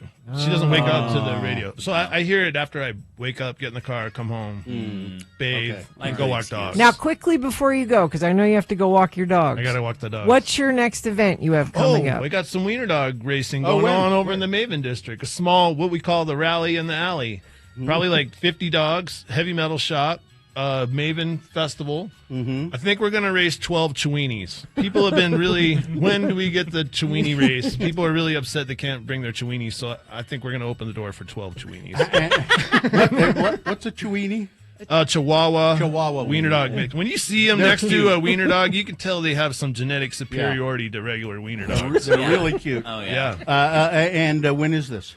It's going to be the 27th Saturday. I think we're going to start racing at 11. We'll have registration at 10. And I think I'm going to put up a sign-up link on the Heavy Metal Shop's Facebook page today. Okay. And how fun is it? You love it, right? If you've never seen it, it's contagious. Great fun. Yeah. It's great fun. And the people who are there are just, they're all excited and they're nice people, and it's just great. It's not a care in the world when the dogs are on the track. That's right. All right. Thank you. Bad Brad Wheeler, thank you. Hey, thank you for doing what you do. God bless you guys. I love you. See you, Brad. All right, news. Big boy news and innuendo brought to you by Laser Maestro presents Rush only at Clark Planetarium. Step inside Friday and Saturday nights. Feel the power of Rush like never before. Stunning visuals, heart-pounding sound, legendary music surrounds you in every direction. Experience the ultimate Rush tribute. Visit clarkplanetarium.org. Disney's ABC is taking Jimmy Kimmel's show off the air indefinitely amid a controversy over his recent comments about Charlie Kirk. Would you fix that so I can do that? I don't know what the problem is there, but Kimmel Live will be preempted indefinitely, said an ABC spokesperson, declining to share any further details. Representative for Kimmel didn't immediately respond to requests for comment.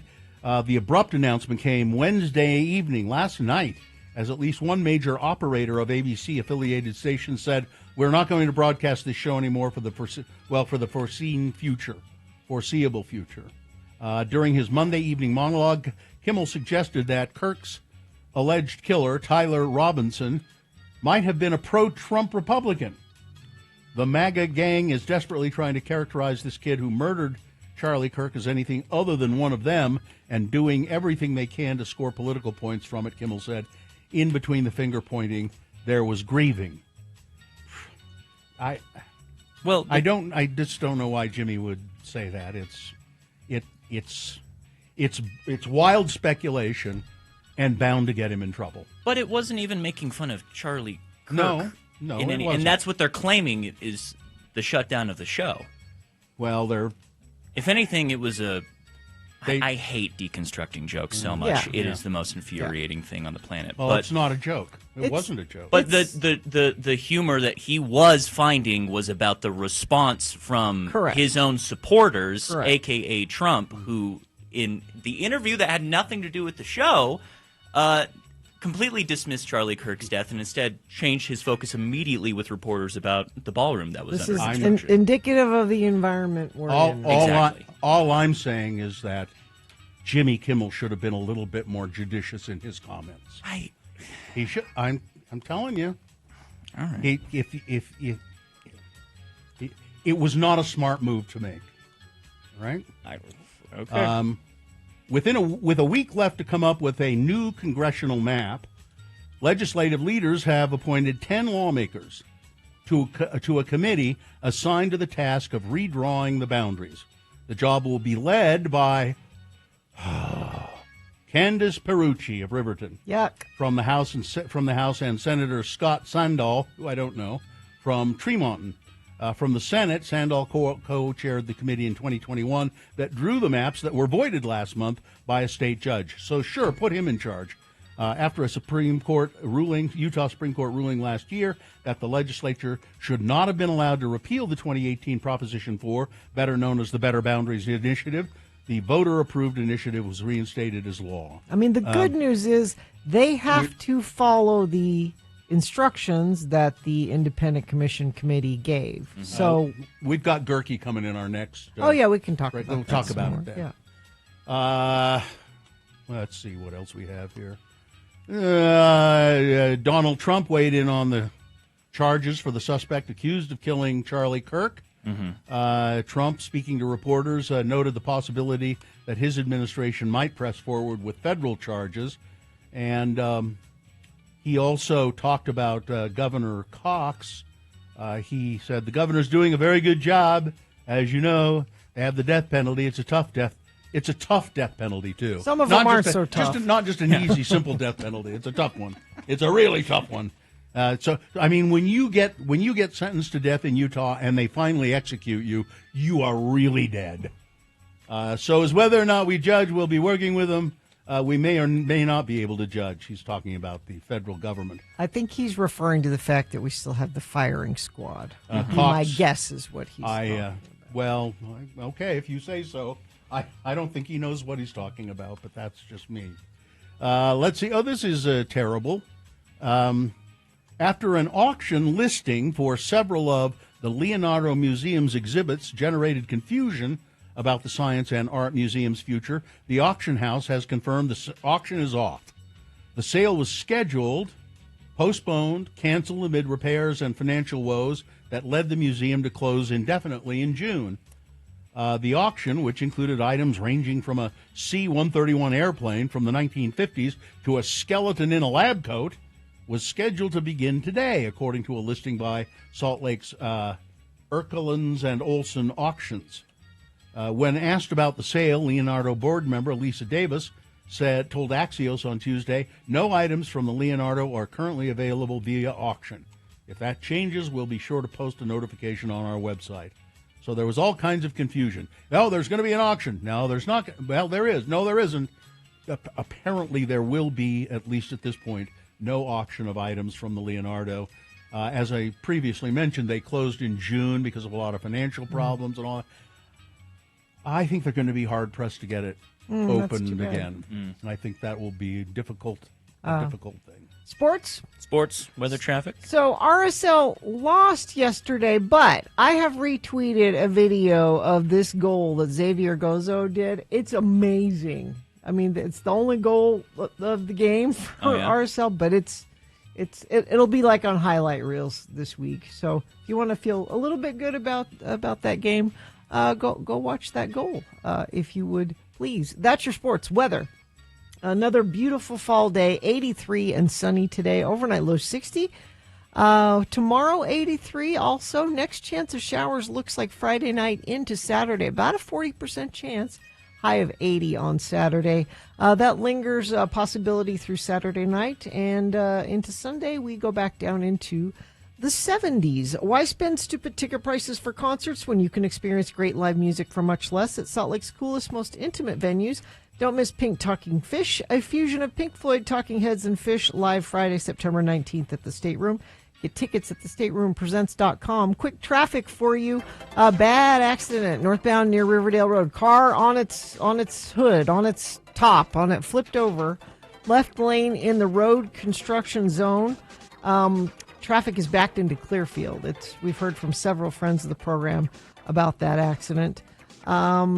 Yeah, if you're seeing something or if you're stuck in that and want to give us an update on it, we appreciate it when you do. 33986 Haster Games for board games, Magic the Gathering, Pokemon, miniatures, dice, paints, and more. Haster Games, 6831 South State or HasterGames.com. Thank you very much. We're going to take a break. Come back. We're talking to Robert Gerke. That is all happening after these. Mike Hale Acura. I have owned 3 Acura MDXs. The Hale, you say? Yeah, Festus. So I had my first one, my black MDX, and then I graduated from that and gave it to Festus. My husband said, "Let's get you a new car. What do you want?" I said, "I just want another MDX from Mike Hale Acura." When you're done with this one, will you give it to me? Sure. I have had 3 of them, and I've had a great experience shopping at Mike Hale Acura, and they're introducing Mike Hale Complete, When you purchase a new or Precision certified Acura, you'll be enrolled in the Mike Hale Complete program, which includes paintless dent repair, windshield repair, key replacement, and more for 3 years free of charge. Only available at Mike Hale Acura, your Utah Acura dealer.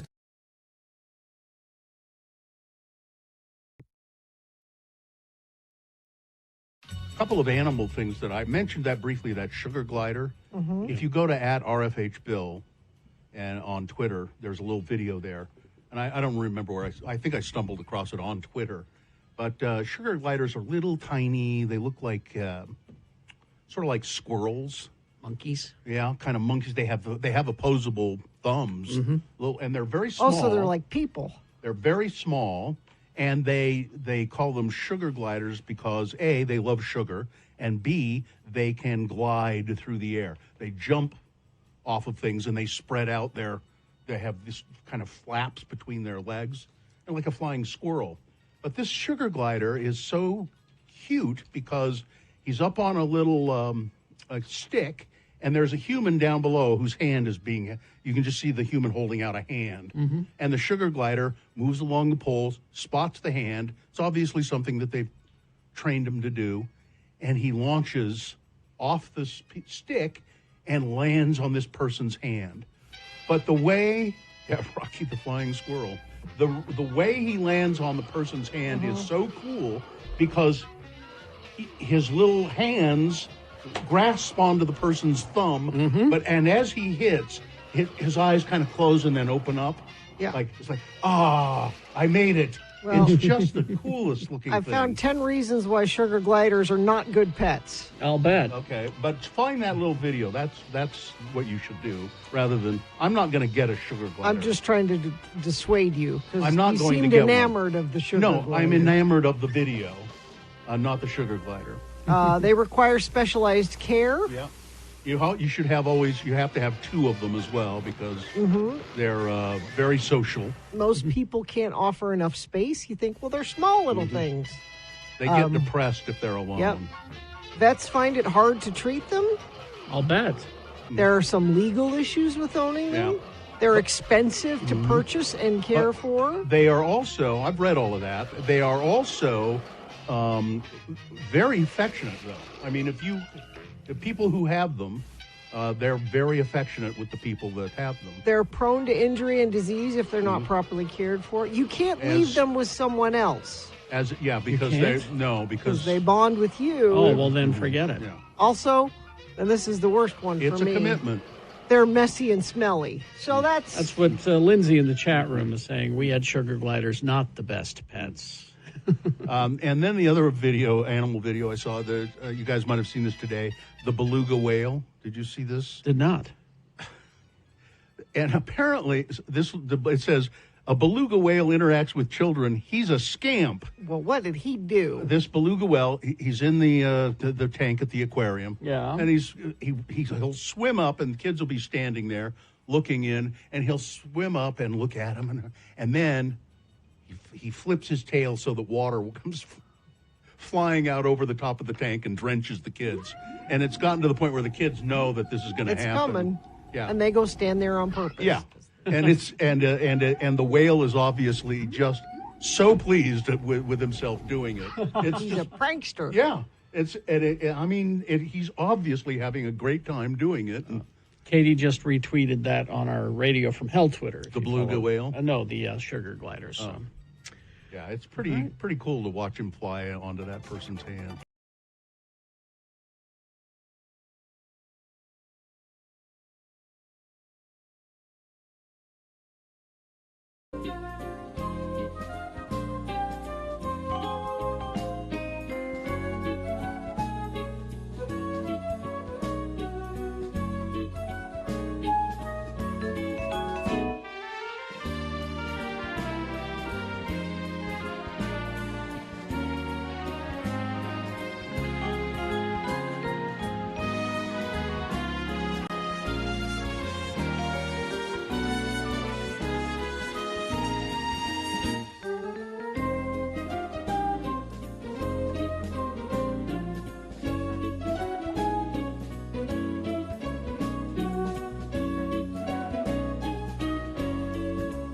X96. Is this brought to you by?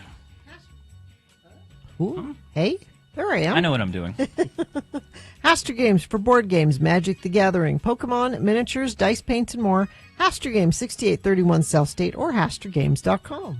Well, it's Robert Gerke. I can't find this. Hey, That's okay. He's the pickle guy. Robert Gerke, columnist and writer for the Salt Lake Tribune. Before we went to break, we were in the news. We were talking about the redistricting situation. Yeah. So explain to people where this sits now. So where it sits now is the judge has said, I want to see a map from you guys by first week of October. You guys meaning the legislature? Meaning the legislature. The legislature constitutionally has the authority to draw the maps. And so they have to have something publicly released by the September 25th. So they have a week from today to get a public map out. As you guys were mentioning on the in the piece I had today, they've now created this redistricting commission, 10 members, 5 from the House, 5 from the Senate, that are going to come up with a map, give the public 10 days for input, and then the legislature will adopt it and submit it to the judge. The judge then gets to look at it and say, okay, does this comply with the Prop 4, the Better Boundaries Initiative? And if it does, that'll be the map for 2026. If it doesn't, then it gets a little bit messy, because then she can pick one that's submitted by the plaintiffs, the League of Women Voters and Mormon Women for Ethical Can we relax a little bit because they have to follow those parameters? Well, I think the legislature still has said that they might go back to the Utah Supreme Court. On Monday, the Utah Supreme Court had rejected one of their appeals. The legislature was arguing that, well, if we're going to abide by Proposition 4, we have to create an independent redistricting commission. This is the commission that they disbanded when they repealed Prop 4. They've already done all those. They already did all of that, and nothing's changed. I mean, we're working off of the 2020 census numbers. There was all the public input. The independent commission submitted 3 maps that they could choose from if they wanted to. So that process had been done. But the Supreme Court said, the court has the authority to do this, to set these timetables for them to come up with a map. So right now, they've got until the 25th to release something. Bob, will you frame this for us? Frame this for us. Why is this important? Why is this important? Why is this important? What is this? What's the larger picture? Right. Well, the larger picture right now is that the Republicans in the House have a 7-seat majority. And so the 4 safe seats in Utah could turn into 3 Republican seats and 1 that's a swing district. Potentially, Democrats could pick up 1 seat, and that narrows the Republicans' majority, and that's why they're fighting this so hard. And it's also happening in this larger context of Texas redistricting to try to gain 5 Republican seats, California retaliating and trying to do the same thing to offset that, other states potentially getting into the fray.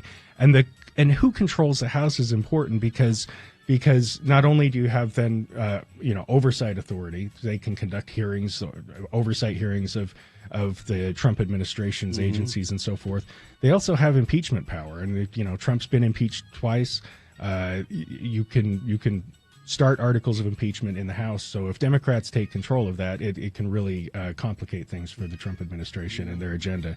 So it's high stakes, obviously, but it's also the plaintiffs in this suit have argued from the start that because about 38% of Utahns voted for Joe Biden and Kamala Harris in the last 2 elections, that they should have at least 1 of the 4 seats. They should have some representation in Congress, and or at least a shot at winning one of these seats. So I think the maps that the independent commission drew back in 2021, in each of the maps they drew, 1 of the seats was at least competitive or lean Democratic. So it could be a Democratic pickup in otherwise red state Utah. Boy, I'm not quite sure what they're so worried about, because even though it's leaned a little bit Democratic, I almost guarantee it would go to Republicans. Before they redistricted, we had Ben McAdams and we had Jim Matheson, and then we didn't. And Ben is keeping his powder dry right now, but people close to him say he's really interested in running again if there's a seat that he could potentially win. So there could be a return of Ben McAdams, I guess, if they adopt a map. We don't know what the legislature is going to adopt, obviously. I mean, they have a lot of latitude in what they do, but it's going to be up to the judge to look at the map and say, okay, does this keep counties and cities together? Does it keep communities of interest together? And does it disadvantage one party unfairly. And so those are the sort of the standards that she's going to apply. And they have to have all of this done by November 10th. I'm pretty sure that they know where I live, and they want my house They'll carve it out and to be in a district in southern Utah somewhere. That'll be the border. It's going to just be a little island around Bill's house. The other interesting thing about it, though, is right now we have 4 Republican representatives. If there is one that ends up in a blue district or a blue leaning district, which one is it going to be? It's sort of like Survivor. One of them's going to get voted off the island. Oh, let's see. Who do I hope? Yeah, Owens maybe. It could be Burgess. So he's said he wants to run again. Celeste Malloy narrowly won her Republican nomination. So she could be on the chopping block. Before we run out of time, you're working on a piece right now about Governor Cox. Because over the weekend he did the rounds on the This Week, Meet the Press, etc. Acquitted himself well, apparently. Yeah, he's been receiving a lot of praise for that, for the message, and his overall message is something that those of us who live in Utah and have heard it before are pretty familiar with. Is disagree better mantra, but he's drawn a lot of praise. Yesterday, President Obama was speaking and said that he's a Republican, but even when he disagrees with people, he demonstrates that we can do it in a respectful way. The biggest critic actually has been Steve Bannon, who wants an investigation of Governor Cox and why he was the guy who was doing the talking. And Bannon also took some shots at Mormons. He said Mormons need to, the fact that Tyler Robinson came from a Mormon community, it demonstrates that they aren't doing things right here. Really? I also understand that the chairman of the FCC has threatened to yank Governor Cox's TV show off the air. It's the Governor Cox Comedy Hour. Off the air. Sorry. Off the air. They're pretty sensitive right now about anything that they see untoward. All right, we got to take a break. Robert Gerke, Salt Lake Tribune. Is that piece published yet? This piece, the piece about Spencer Cox, should run this weekend, if not this weekend, Monday. sltrib.com. Watch for it. Thank you, Robert. All right. Always good to see you. Thank you. Traffic, Gina? Yes, that crash on Riverdale Road. 2 left lanes are blocked northbound I-15 in Roy near 5600 South. Delays currently beginning Clearfield north of 7th South. Crash eastbound SR 201 7200 West. Crash northbound I-15 milepost 274 in Linden. And crash northbound I-15 milepost 286. That's 158 South on the left shoulder there. Master winemakers and experienced wine enthusiasts from around the world gather in the mountains for the annual prestigious Park City Wine Festival, October 2nd through the 4th.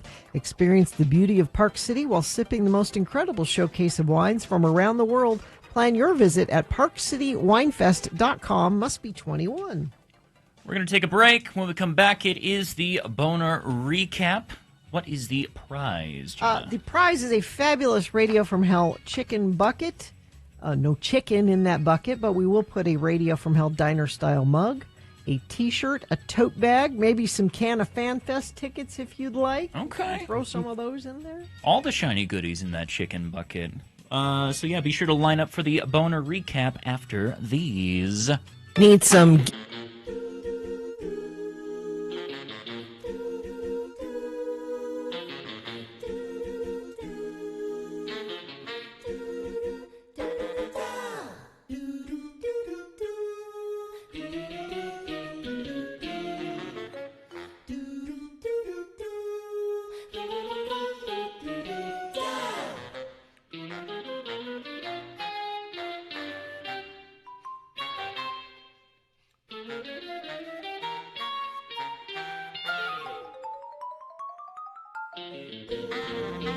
There was a boy, a very strange enchanted boy. That's Kyle Brown. We have told you about Kyle, and a lot of you remember him from the early days of Radio from Hell when he was on the show. We've told you about his current condition, that he has a disease which is fatal. He has ALS, and it progresses and gets worse every day. And he can't talk very well, so he's been writing us some letters to let us know how it's going and his observations about having ALS. Now, I'm going to give you Kyle's email address right now because he mentions in this letter how much he likes getting email from you and letters from you. So it's krb76 at hotmail.com. And here's this week's Kyle Brown letter. I turned 53 on Sunday, March 26th. On March 26th, back in 1990, I came up to the KJQ studios. I had started a job in November of 1989 as a cartographer, and I had started listening to the radio on my short drive to work and then while at work. I listened to that station, KJQ, because I liked the new wave music, and then I really started liking the morning show. That would have been Carrie and Bill, wouldn't it? Oh, my. Yeah. One morning, you guys were talking about Jell-O Jigglers, a product made using Jell-O. The company obviously was looking a way to bolster sales through outside-the-box marketing. Jell-O Jigglers. I called and said, hey, you know what? I could bring you some to the next show. So Monday, March 26, 1990, I showed up with a tray of Jell-O Jigglers. And while chatting on the air, I said, you know, I can suck them through my nose and out my mouth. Oh, jeez. You were amused at the prospect and encouraged me to do it. Of course you did. I had actually never tried it, so it was my first time, and it worked out eventually. I gave a call back a week later, and the rest is history. He was on every week after that. People often begin their email letters to me with something like, you don't know me, but I feel like I know you. I actually feel a connection to them as well, so thank you for saying that, and know that I feel a connection to you. It's the reason I feel bad that my kids' generation is missing out on live local radio. It gives us a community that we have that connection with. I think society is losing its community more and more, which is very sad. We need a community. It's part of what gets us through all of this crap. I have a few communities helping me emotionally. 33 years ago, we met. I had just turned 20. A lot has transpired in that time, but also a lot of time has passed. Who would ever have guessed that we'd all be where we are? Gina hadn't been born yet, I think. Sure. Carrie and Bill were on their first marriages. Yeah. Or was I? Or was I between? Yeah. I'm trying to remember. I had hair, and I didn't own a bike yet. You had an on-the-streets live traffic reporter and a woman in Bountiful who gave out homemaking tips. Yep. And there was Dingo Boy and no podcast. And the music was on carts, which were like 8-track tapes. Yes. So many changes. My letters are not a pity party or woe is me. I don't feel sorry for myself. I mean, this sucks a load of ass, but don't feel sorry for me. I've had 53 great years. I've known people with worse situations. Change is inevitable. Sometimes it's good, sometimes bad, sometimes it's going to happen. So you know what you do? Oh, babe, keep on rolling. Oh, babe, keep on rolling. Oh, you got to learn to roll with the changes. Got to keep on rolling. Got to keep on rolling. Oh, you got to learn to roll with the changes. Kevin Cronin advised that, and you know what? He's right. Listeners, this week, roll with the changes. Control what you have, what you can. Love to you all. Cheers. Kyle, look over there.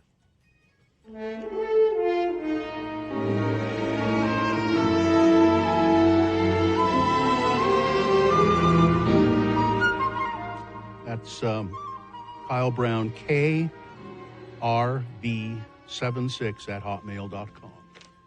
There you go. Everybody in America pretty much either had a radio or had access to one, and you could use it for free. You know, it's I hadn't thought about it for a long time, but when people would ask me about radio, being in radio and what it was like, and I would talk about it and say, well, it's really different from TV because people can't see you.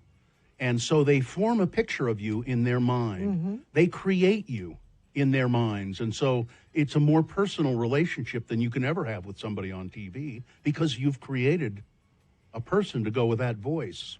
Unless you're watching x96.com/live. Well, we've kind of spoiled that, haven't we? Mm-hmm. Good luck in radio. Well, no, radio's different for lots of reasons. It's that whole exchange that Kyle talked about, that doesn't happen in TV. Yeah, the sense of community. Yeah. Well, no, I mean, just you and Carrie were talking about Jell-O jigglers, and he's like, I'll bring some down to you, and you put them on none of that. Well, I don't know. thing. Dick Norris and Bob Weldy talked about Bob Weldy's tomato plants. You got to cover up the tomato plants. I mean, TV, when they try it, they're terrible. And I just think it's funny because, Bill, you have always asked for food to be brought to you. It's as true today as it was in... Somebody offers up food, you say, sure, bring it on down. Well, I don't know as I was the one who said it. I don't listen to a lot of radio. I called and I said I'd bring you some to the next show. No, Kyle called and offered to bring them. I'm sure you said, I'd love it if somebody would bring me some Jell-O Gina, you don't know. You weren't born yet. Apparently. I usually hate hanging out with you guys, but I didn't think about running away once today. It is that thing about community and radio and community. I mean, we have these people in the chat room every morning, and they're pals. They're real. They actually get together with one another on occasion, I think. Yeah, they do. And by the way, if you want to become a member of that group, they welcome you with open arms. Yes. All you have to do is go to x96.com, /live. Yeah, down at the bottom, there's a link to a chat room. It used to be just there, but now you have to follow a link for some reason because that's better. They're making our website better. So do that if you want to join them. They're very nice people and welcoming, unless you're a turd. Yeah, turds allowed. Well, they'll get you. They'll get you if you're a turd. They'll kick you right out. I love you, radio.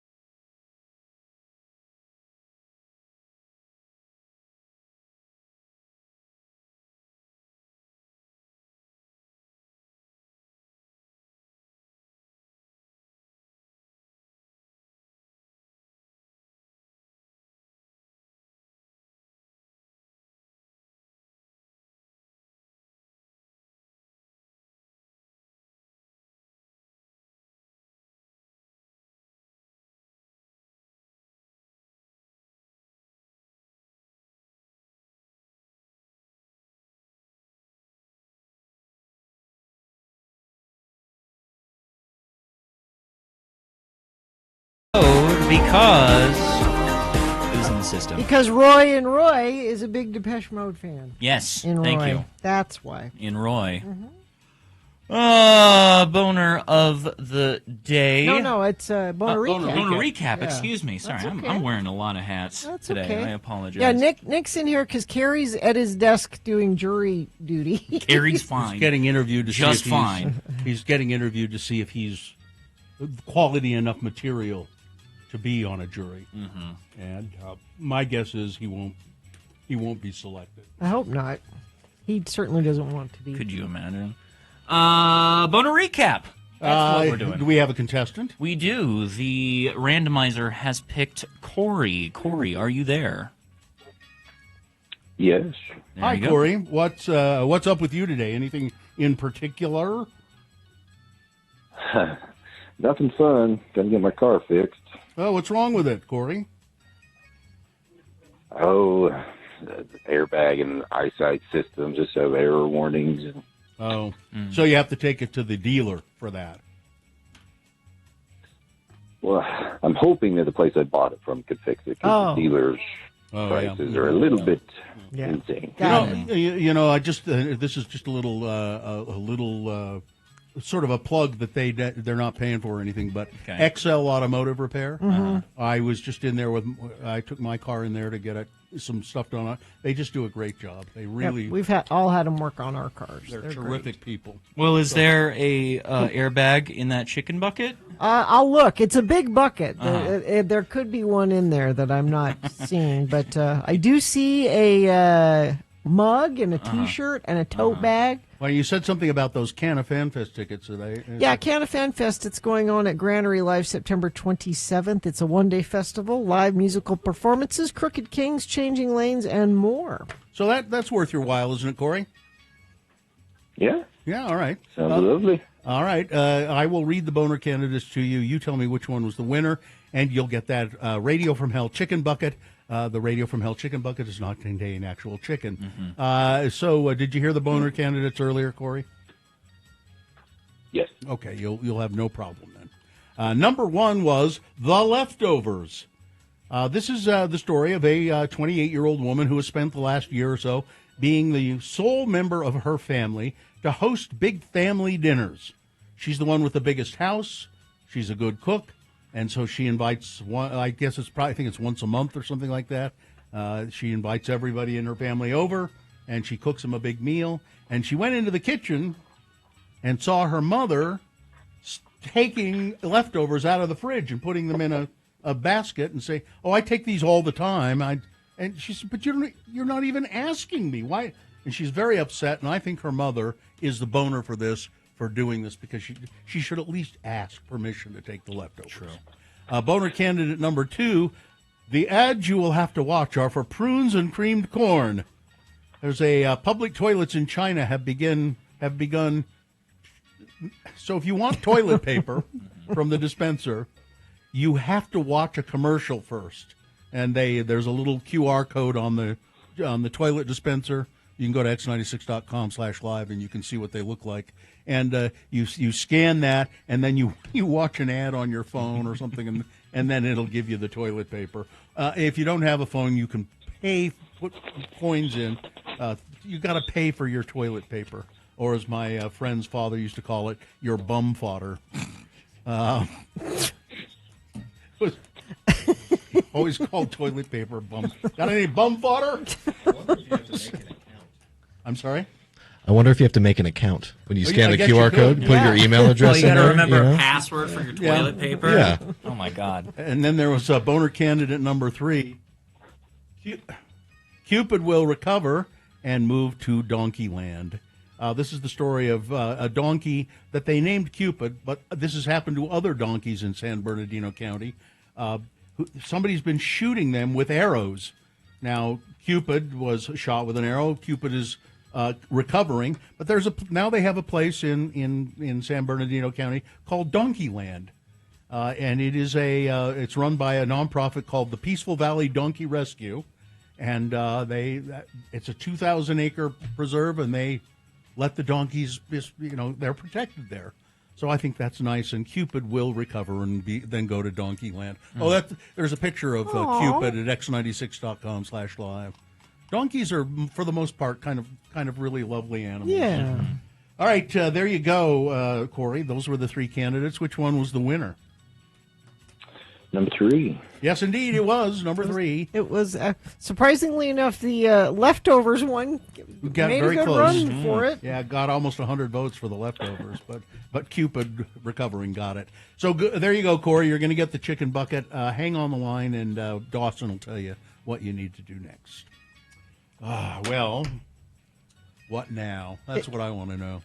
It's been a busy morning. Yeah, It's been a busy. Yesterday at about 2:00 in the afternoon, things started getting crazy, and it's just been awful. And I was, I look around and I see nothing but rage and fear, and I kept thinking about that. And as it turns out, I had a therapy session yesterday. Oh, really? Yeah, I've been doing that for a while. And that's good timing. Well, it was and it wasn't, because that's all I could talk about. Yeah. And I said I'm sorry to keep going with this, but I'm just full of this, all of these feelings. And well, and God bless him, but what the hell does a therapist have to say about this insight-wise? I mean, you could tell she was having a difficult time with my outpouring of emotion. But I jotted down three things that I really. She said, "What do you really think is important in life?" And I jotted down three things. and it made me feel better. Okay. She said, "What do you think it is important for you to do in your life?" And I said, "To be kind, to be helpful, and to stand up for people." That's nice. And that made me feel better. There's rage and anger around me, but if I can just be kind and be helpful and stand up for people. You know what? You do that every day. You really do. Well, and we hear from friends of the program all the time that they I know some days, Bill, and this has been happening a lot more lately. There's kind of these days, and Carrie too. There's these days where it's like, maybe we can't do this anymore. Maybe it's too hard. There are lots of people out there that count on you to be here doing what you do. I have 2 emails for tomorrow, if we can get to them, that are just so sweet and so touching and so nice, and it does make me feel better to know that there are people out there who say, we count on you. Yeah. We count on you guys for.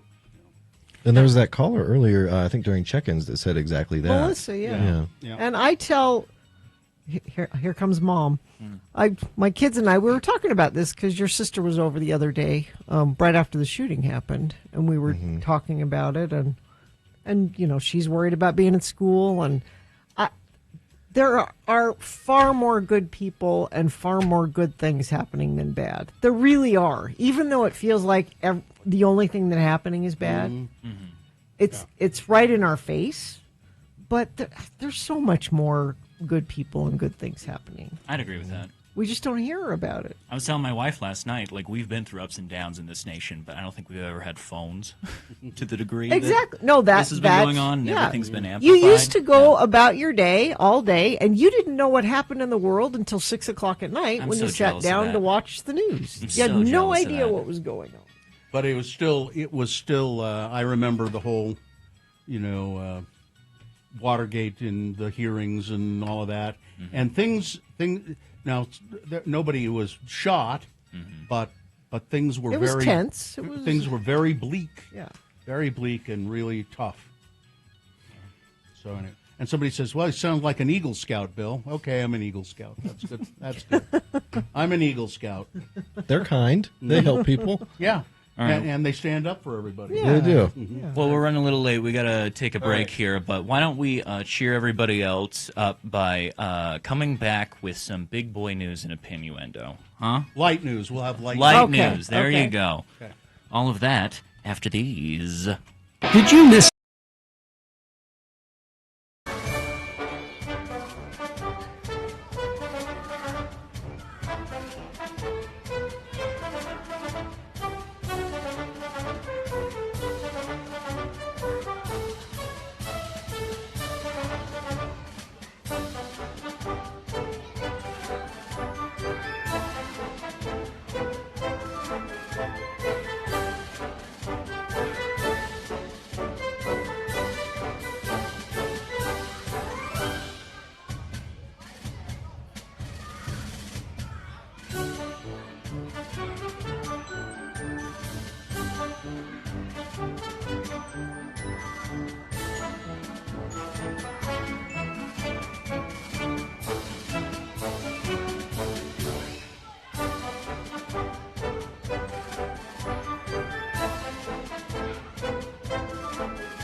Big boy news now, brought to you by Master winemakers and experienced wine enthusiasts from all around the world gather in the mountains for the annual prestigious Park City Wine Festival, October 2nd through the 4th. Experience the beauty of Park City while sipping on the most incredible showcase of wines from around the world. Plan your visit at parkcitywinefest.com. Must be 21. Thank you. That is really a cool thing, that wine festival. Well, the National Toy Hall of Fame has announced its 12 finalists for the 2025 class. Here are the finalists. Okay. Snow. What? What? Snow? Snow is a toy. I like this. This is great. Yeah. Alongside lemon icicle. If you use your imagination. Yeah. I want toys that force me to that don't allow me to use my imagination. I want it all spelled out for me. Popular games and toys. Let's see. The offenders are these are Battleship. You sank my battle. Catan. Connect 4. Here it is, The diagonally. Spirograph. Trivial Pursuit. Scooters. Slime. Oh, I love some good slime. Cornhole. Why can't they just call it beanbag? Cornholes. I don't know. A Star Wars lightsaber. A Furby. And Tickle Me Elmo. Public voting runs through September 24th, with the top 3 forming Player's Choice ballot. The ballot joins 22 others from historians, educators, and experts who select winners. The Strong National Museum of Play in Rochester, New York, will announce the inductees in November. Toys must be icons that engage multiple generations. Well, Snow has certainly done that. You beat me to it. I like Snow. Last year's winners Snow. There's Gina Barberi. Once again, controversial. I like Snow. I think that's a good... Last year's winners were... It's not a toy. It's not a toy. It can't be. My Little Pony, Transformers, and Phase 10, which I don't know what that is. Oh, that's fun. It's a card game. That's a fun game, yeah. Gina, it's not a toy unless it's a choking hazard. Snow could be a choking No, hazard. it cannot be. Only temporarily. Only temporarily. My Little Pony. Mario Lopez, otherwise known as My Little Pony. Mario Lopez has been named host of the 2025 Daytime Emmy Awards, once again acing out Bobby Moynihan, who really wanted to host the Daytime Emmy Awards. And an Austrian daredevil, Josef Thodling, earned a Guinness Book of World Records by pulling a car 328 feet in 56.42 seconds while his entire body was engulfed in fire. Oh. The stuntman made him. This is the first person to hold the record for pulling. By the way, Bobby Moynihan was in the car, so pulling a car with Bobby Moynihan in it, 328 feet while he was on fire. Wow.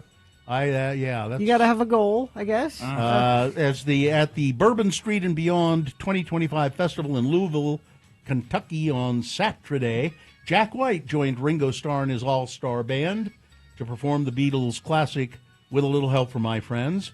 White contributed vocals alongside his current bandmates Patrick Keeler, Bobby Emmett, and Dominic Davis, along with singer-songwriter Sammy Ray.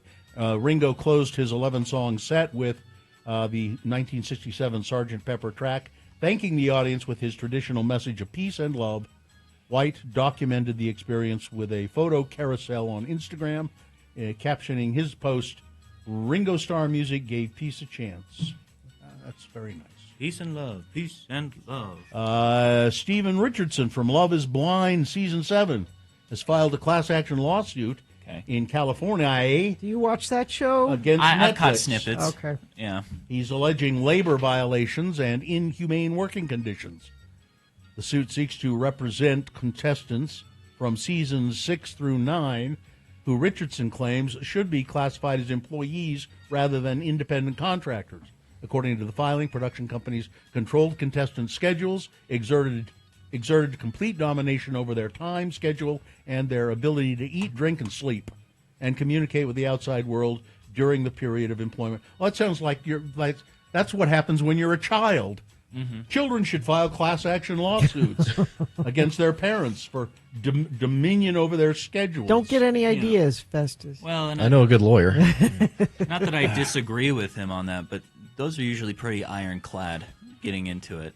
Like, that show's very strange because you may not go on at all. It's all on the premise that you, quote-unquote, fall in love with somebody. Like, they take a lot of people on that show who don't even make an appearance at all. I also think it's funny that they call them working conditions. Yeah.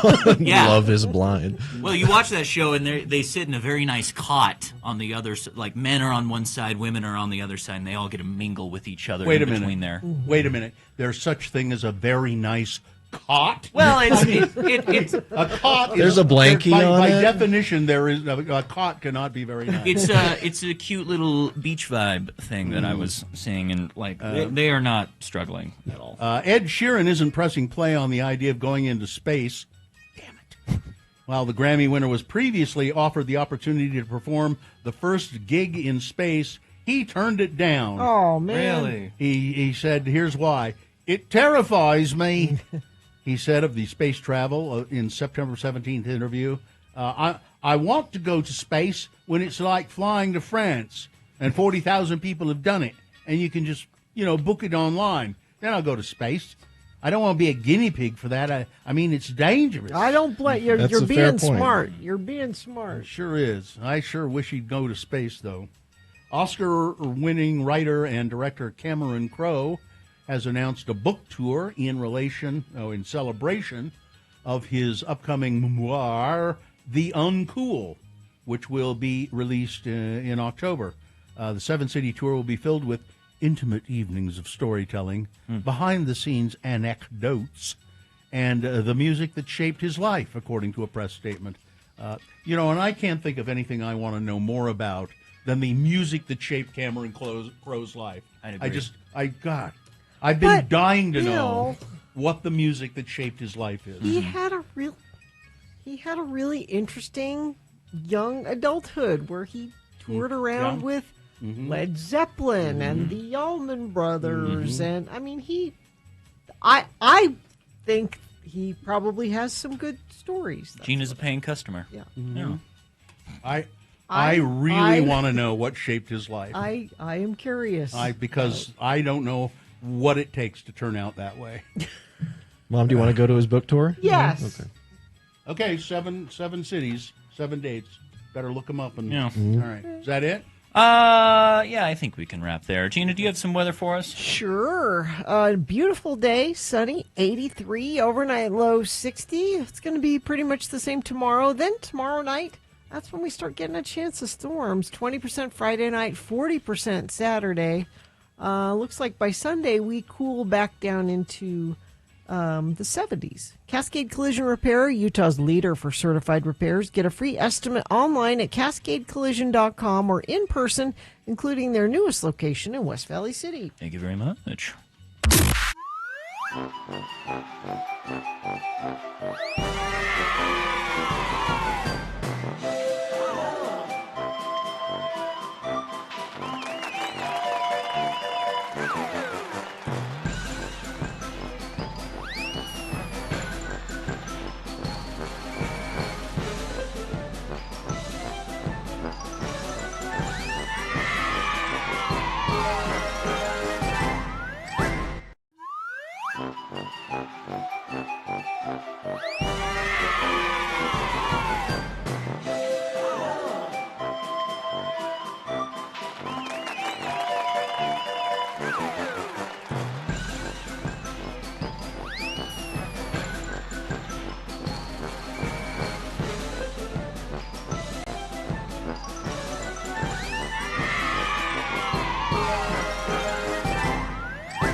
And are we back? Yeah, we are back. back. It's our friend Daryl from Odyssey Dance. Hi, Daryl. Hey, how are you doing? I know what this means. What time of year it is? Oh, what time? It's Thriller time. Odyssey Dance Theater doing Thriller. How many times have you done this production? We are in our probably 28th year. Now it the changes. Show. I mean, there are some things that you kind of hold over. Yep, there's all the staples that are in the show that we had from the very beginning that are still things you just can't get rid of. You know, you can't get rid of Frankenstein. You can't get rid of Curse of the Mummy, and of course you can't get rid of Thriller because zombies love to dance. And it's called Thriller. Yeah. So if you've never seen this, it's lots of fun, and it's kind of. I mean, it is kind of scary. Some of it is. We say 8 and above, for ages, because there are some scary elements in the show. It is Halloween after all, but most of the show is really, really funny, and I think that's one of the things that people are really drawn to the show. Because, and goodness knows we certainly could use a laugh or two nowadays. Absolutely. How many performances are you doing? We are doing over 40 performances this year. Man. We're going to Ogden. We're going to Logan. We're going to a new place, the the Kenley Amphitheater in Layton. Oh, for Ed Kenley Ford, yeah. And then we're going to Park City for a couple of weeks. Then we're going to the Grand Theater here in Salt Lake for 2 weeks. And then down to Tuacahn in St. George. Oh, have you ever done it down there before? Yeah, okay. We've done Tuacahn every year for quite a few years. Oh, okay. That'd be cool to see outside like that. Yeah, it's really awesome. Where's the first one? The first one is in Ogden. Tomorrow. Tomorrow, where are you doing it? At the Browning Center, the Austin Auditorium there. Okay. At Weber State. So if you want tickets for that, if you're listening in Ogden, you want to go tomorrow. Yes, exactly. Tomorrow and Saturday night. Saturday we have a matinee and an evening show. But we're kicking it off tomorrow. And how do you get the tickets? If you go to odysseydance.com, you can get all the information there. I mean, it's an amazing show because it takes all your favorite Halloween characters and puts them in kind of a dance form and kind of makes fun of them a lot, and people really, really enjoy it. It's just been such a great thing all these years. Well, the minute you walk in the door, too, you are part of the experience before you even get into the theater. Oh yeah, there's some zombies floating around there. Yeah, many. The one I saw last year at the Grand Theater in Salt Lake, there were dozens of zombies. They were all after you, right? No kidding. There were lots of them. Last time I went, my daughter and I, a zombie was nice enough to pose for a picture. Oh, there you go. But she was in character. Yeah. Yes. She didn't smile. They don't break. They don't break. Well, we teach them not to chase after little kids and large Tongans. Where do you get all these? Performers? 80% of the dancers come from Utah that are in the company. We have a few that we've hired from out of state, but they're just an amazing group of dancers who don't necessarily want to go to New York or L.A. And I provided a professional opportunity for them here. Yeah, Odyssey Dance Theater. It's a remarkable success story, really, that you and your wife just kind of. Yeah, she does all the costumes and stuff, and so it's kind of a mom and pop operation. But it isn't. I mean, it does not look like a mom. You know what I mean? Yes. It doesn't look like, oh, isn't that cute? Yes. It's highly professional. It's not a recital. No. Yes. No. So, I mean, they're amazingly talented dancers, and we really enjoy putting them on stage and letting them do what they love to do. Is there one thing you can tell us from Thriller that new this year? Sure. We have Gomez and Morticia are going to show up and do a little tango. Oh, that's perfect. I love it. Doesn't that make sense? It makes total sense, so that's going to happen, and we're very excited about that. We have a couple of other new pieces we're putting in the show too. All right. So every year there's always something a little new. So Odyssey Dance Theater, Thriller, it's a big deal. And when is it coming to Salt Lake? It comes the 13th through the 25th of October. October, yes. Yeah, and OdysseyDance.com. OdysseyDance.com, and the great thing about the Grand Theater is there's parking. Yeah. Which is really nice. It's a beautiful venue. Yeah, it's a beautiful venue, and so they've been very, very nice to us, and we really enjoyed performing there. And then, so just quickly, you're known for Thriller, but you do other shows. Sure. What's coming up? Well, we have our Christmas Spectacular, starring David Osmond, and what we did is took the formula for Thriller and applied it to Christmas. So you're going to see pieces of the Nutcracker, the It's a Wonderful Life, all your a favorites. Christmas Carol, Yeah. a Christmas Story, The Grinch Who Stole Christmas, and even a section with the Rockettes. You know what I mean? So it'll be like, your one-stop shop. You don't have to go to all these different performances. You can go here and go, okay, I've seen I saw it all, yeah. I've seen it. I'm good. I'm good. I can go home and enjoy the rest of my holiday. The Christmas Spectacular. Yes. We'll hear more about that. Maybe you'll come back and tell us. I probably will, yes. All right. So go to... If I survive the Thriller season, yes. OdysseyDance.com. Ticket information there. Yep. Schedules and all of that. Yep. Nice to see you, Daryl. Hey, thanks for having me. Yep. Thanks so much. I'm here at Radio from Hell, and Thriller is from Hell. It matches. Yes, it does. Thanks for having me. It's a match made in hell. Daryl Yeager, ladies and gentlemen, thank you. Thank you so much. Thank you, Daryl. We're going to take a break here, come back with the song, and crawl towards the exits. Stand by.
Well, here he is, the barbarian that runs the Wine Academy of Utah, wineacademyofutah.com. It's Jimmy Santangelo. He's here to, we're going to talk about some canned cocktails, I think, in a minute. Yeah. We're just springing this on you. Somebody sent this to us through the mail. Apparently this guy sat with you at Lights Camera Brunch. Yes. Didn't really have time to talk to you. You were busy, but he says, the Danny Trejo tequila is for Jimmy Santangelo. My wife and I sat near him at the brunch, and I asked him if he was familiar with Danny Trejo's spirits. I've been sober for, 3 years, and I really like Danny Trejo's take on a non-alcohol, because Trejo he doesn't drink. He doesn't drink. So this is non-alcoholic tequila? Non-alcoholic tequila. Yeah. And he said, I like it, and I would like Jimmy's opinion of it. Yeah, let's taste it. This All is, is there more to it? No, just... The non-alcoholic category has just exploded. It's huge, isn't it? Beer, spirits, wine. The wines are really on there. They're really hitting their stride, especially the sparkling and the whites. The reds, another generation away in terms of production, not family. The beers, Athletic Brewing, fantastic, really good. And the spirits have really come a long way. And we were talking, the gentleman and I were talking, the gins, the clear non-alcoholic spirits, the gins, the tequila in this case, because you can just use a nice neutral base and then add those natural aromatics and flavors and things like that. All right. Whereas when you get into the whiskeys and the brown spirits, now you're adding sugar, you're adding caramel, you're adding, and it tastes a little mimicky or candied or medicinal. Okay. So this is the non-alcoholic tequila. I'll pass it. Thank you. Now, I can't, I think his first name is Daniel. His handwriting's kind of Daniel Jesse, I think. Yes, it's Is it Daniel? there's a card in here, Daniel Jesse. Oh, Yeah. okay, yeah. Good. Yeah. Nice. So anyway, you wanted your opinion. You do a segment on a class or something on non-alcoholic beverages. Yeah, we do a comparative. So we'll have side by side the non-alcoholic compared to its alcohol-based partner. Now this is non-alcoholic. It's I don't know spicy. why don't know why you gave me so little. It's It's non-alcoholic. I mean, geez. Let's see. Now I had to Aromatics. I had to swirl it a bit to get some aromatics. Yeah, because it's a little it wasn't muted, giving anything off until I disturbed it. So there's one way that you can really emphasize that you reset your nose. You can kind of smell the back of your hand. That kind of resets it. Put your hand over the glass, swirling your glass, trapping in those aromatics, popping your hand in. Yeah, that's what I So had to do. little jalapeno, little bell pepper. it's spicy. There's a spicy Yeah. in there. I Yeah. haven't even tasted it yet. And then Just there's a kind of a little citrusy floral, citrus, floral flavor to it. We sip it. If you were to hand this to me and not say anything, I would not guess this was tequila, honestly. It seems like something else. It seems like So- something else. A little peppery. Yeah, This peppery. I think is a. It reminds me of the trio peppercorn we used to work. We used to use when I worked at a steakhouse. We would use white, pink, and black pepper, and for that and that spice. This reminds me of that. Ooh. That white jalapenos. pepper spice, the jalapeno. It's coming through. Yeah. I like the flavor of it. Yeah, This is intended for a cocktail. This is intended for a mixer, not anything neat. Not as a criticism, as a category, as something, and how do you, okay, what am I going to do when I get this? And most people aren't drinking tequila Blanco neat anyways. That's true. You are doing it as a mixer. I can see this working really well with a little bit of acidity, touch of sweet, definitely as a margarita. You have your mixers, things like that. That pepper will really pop through. And he knows Danny Trejo knows how to market, because he's put a picture on the label of a really himself. good-looking guy. Yeah. Which is Danny. It's not a very And it's just good-looking- called Trejo's Spirits. Yeah. Trejo Spirits. Trejo's Spirits. He's a real giving guy, and on the packaging here, everything good that's ever been given to me has been a direct result of helping someone else. So Nice. That's nice. I like that. So he's created this to help those that don't. He's been given a second chance. You know, it's true. He needed people. He has a whole chain of taco stands, Yes. too. We need him to open one here. Yeah. I hear it's quite good. You never have too many taco stands. He's been on our show a couple of times. He's a gregarious Nice fellow. guy. Is he? Oh, yeah, very, Nice. very gregarious. That's fun. That's fun. Well, thank you to the listener. Thank you, Daniel, for sending this. I do remember our conversation. Thank you so much for getting this on my palate. I really appreciate it. Right. And we will send this to Pete Hegseth immediately. Yeah, because he's not going to be drinking on the job. Exactly. He'll need Yeah. this. So thanks a lot. Oh, and when you did the pepper when you worked at the steakhouse, did you have one of those like ridiculously large pepper grinders? Sometimes, I mean, they're like The size of your arm. Carry them over one. your shoulder. I've got one of Do those. you really? Yeah. We stole it. Did you? For what restaurant?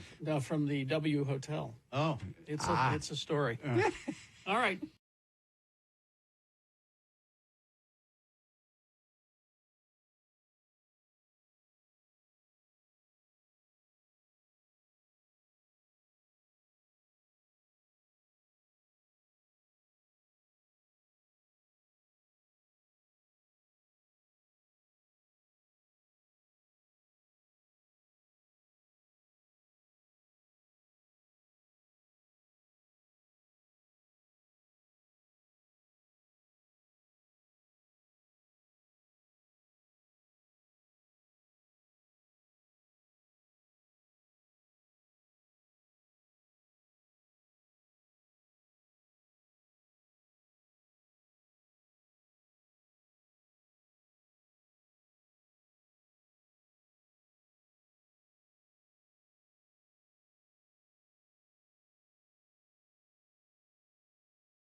Gorillas. Bill, I believe you had something to talk about. Yeah, well, Gorillas. Did you say there was a new Gorillas song? Yeah, with Sparks. Sparks is with Sparks. With Sparks, the band who yeah. I'm not going to pretend I knew about before Todd Newcomb described them to me, but it's really good. Teenage Angst. That was a Sparks. Yes, I want to tell you about Big O Tires. Big O Tires, the team you trust. Right now, Big O is having a sale. You can save up to $120 on sets of Michelin, I believe it is, tires at Big O. But, they'll have all that information at their website. BigOTires.com is where you want to go for that. You go there to make an appointment online if you want. Find the location nearest you. There's a whole mess of them. There's some. I just went up to the one on Highland Drive not that long ago. Had a nail in my tire. Had to get it patched, and I didn't have an appointment. Still only took me like 20 minutes to get it fixed and get out of there. So go to BigOTires.com. They have everything you need, and they have the lowest price on every tire every day. They do other services for your car. It's BigOTires.com. They are the team you trust. So we were talking about the rum ration. Off air that Navy. Now I thought it was the U.S. Navy had the daily rum ration, but I guess it was just the British Royal Navy. They would give each sailor every day. You got a certain amount of rum. Daily is hilarious. That's pretty fun. Yeah, and it was, and they didn't abolish it until 1970. Now I know I've talked to some people that I've worked with, and they've taken tours of Royal Navy ships recently, and I guess they're allowed to drink on the ship, which we're not. But they have like beer and wine on their ships. They now British sailors do receive a daily ration of beer. Okay, yeah, which you have that to look forward to. Yeah. Do you want to switch your citizenship for? I could do an accent. Yeah. So the birth of grog. The initial uncontrolled rum rations caused widespread drunkenness among sailors. You don't say. And to curb this, Vice Admiral Edward Vernon ordered in 1740 that the rum be diluted with water. The watered-down mixture was called grog by the sailors. Oh, okay. That sounds gross. Yeah. That was also at a time that, getting water was kind of impure, so they would usually mix it with a little alcohol to sterilize it. You watch Deadwood. And they're drinking constantly. Right. And Deadwood, and I asked somebody, or I heard somebody interviewed say, "Is that realistic that they would just be drinking?" He said, "Yeah, because the water was unfit to drink. It was, it's whiskey all day long. So people drank whiskey all the time." And I thought, "Geez, why couldn't I have been born back then?" But now I told you before I looked up about where my son Festus is going. Right. Diego Garcia is an island, and they said people who go there either become a hunk, a monk, or a drunk. Okay. A hunk because I'm predicting Festus becomes all three. Which I'll work on that for you. I'll give you updates. A drunk hunk monk. Yeah, they've got apparently a pretty good gym, and a lot of people ride bikes around the island. That's the main form of transportation. So I'm going to get a bike when I get there. Do they give you a bike? No, a lot of times people will pass it down. They'll sell it if they're leaving. They'll sell it to somebody who just got there for pretty cheap because they don't want to ship it home. Yeah. So I'll look into that when I get there. Okay, and what are you going to do for monk? Oh, think? What do you want you want me to look at the ocean and think about stuff? Yeah, I'll do that. We know you don't read, so you're such a mom interviewing your son. Do you? Are there lady sailors there? Yeah. I don't know what the ratio is, and I think, Mom, you were asking me about that the other day. Okay, too. so because why? Well, do you remember why? Well, yeah, because she doesn't want you to get syphilis. Yeah. No. Well, I was looking up, which I won't. I promise you. Thank you. But there's different activities that they have on the island to keep you busy because there's not a lot to do, and one of them was line dancing with Smitty. So that they have every week. I can just see it's all male sailors. That's what I was asking. And they wear coconuts for breasts and wigs. I'm not going to count it out. Their heads. It's very possible that that's exactly what happens. Line dancing with Smitty. Yeah. They have jujitsu classes. Okay, that's cool. They have burrito day. Yeah. For all the coconuts, you got to karate chop. Exactly. Right? Do they do bingo night? And Oh yeah, they do that. They have like trivia. There's a band that plays there on the I weekends. bet you could get in the band. Yeah. Does this base have to defend anything? we're just drinking and line dancing. When the missiles, there's an alarm that'll go off. I am pro all of this, by the way. I'm trying to figure out like the war logistics of what's going on. Where does the military stuff happen? No, but explain to them why is it there? What is the it's a strategic location because it's close to the Middle East, it's close to Asia. It allows us to have like air assets and stuff that we can easily deploy to those areas. And then it acts as a refueling station for ships and aircraft because it's in the middle of everything over on that side of the world. And I don't think, as I did a little looking into it, I don't think anybody's ever actually lived on this island. They used to have a native population. They did have one? Yeah, and when the Brits took wiped it over, them out, right? yeah, they deported them. They paid them like however many millions of dollars to leave the island. I'm sure they got compensated so well. Yeah, I know. taken good care of, Yeah. like they do. Yeah, I think it was in like the 70s or something like that when they got Diego Garcia. And do we know why it's named Diego Garcia?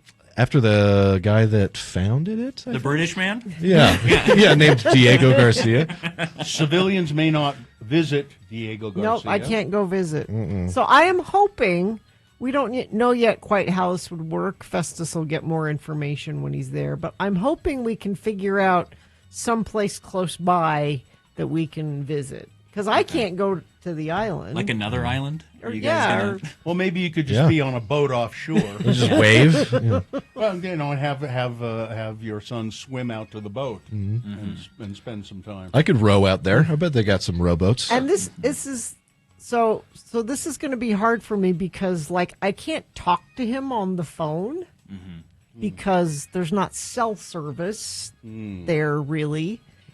And so I'm having this, like I do every couple of months, this I don't have an Apple device panic because I can't like FaceTime you or I've been Can't check his telling you. location, the island, Yeah. the one I'll be island. he moved 3 feet to the west. Is he still on the island today? I can't do all that. Are we going to be like Facebook messengering? What are we going to do? Yeah. If you got an iPhone, we could just iMessage, but you're not going to do that. This might be the thing that finally, No. You're that resistant finally to sends me over. I've been telling her to do it for probably 15 years. it? Gina, with the new Why iMessage do feature, you- you guys can play billiards against each other. Why do you iMessage game. resist the iPhone? Because I know how this works. I have Android. already figured this out. You know, most people, Gina, you're right. It would probably take you at least 6 months. Unironically, that's why That's I haven't fair. ditched the iPhone. Right? It's for that exact reason. So Have you thought about coming over to the Google? I use PC everything else Yeah. outside of my phone, but like my account has been attached to this for so long, I just don't want to avoid the hassle of moving all that over. That's why I haven't switched to Spotify because Apple Music just makes sense because it's already on the phone. But Spotify has cool features. What are these? What? What? Apple Music? Spotify? What do You you listen use? to the radio, I- right? Oh, I'm sorry. Yeah. I've never heard of either of those. What are those? Alien words that aren't. I'll see giving me myself out. existential crisis. Yeah. Well, is that it? Yeah, let's do I think the that's promo. it. Yeah, we got to wrap it up. All right, let's do the promo. We'll get out of here. Sounds good. Tune in to Radio from Hell Friday morning for a laugh riot. Hootin' and a hollering. It's a gas. Radio from Hell yucking it up. Nothing but good news. Friday morning here on X96. I was trying. That was really insincere. I was trying. I liked it. I like it when you guys yuck your gum. Yeah, I might listen. Okay, see? Yeah. Well, it worked on one person. We've been asking every person that comes in the studio to listen to the show. And that's our grassroots movement on how to keep things alive. Well, Nick, thank you for helping. Yeah. Tomorrow, I guess tune in tomorrow to find out how Carrie's jury duty selection I went. would be very surprised if they pick if him? he got picked. Yeah, but me too. yeah, don't worry, people. I will be gone tomorrow. But we got to get out of here because I have a show coming up. All right. Don't you know who I am? remember who you are and what you stand for. Festus, may you have fair winds and following seas. That squirrel can water ski. Me is next. X96.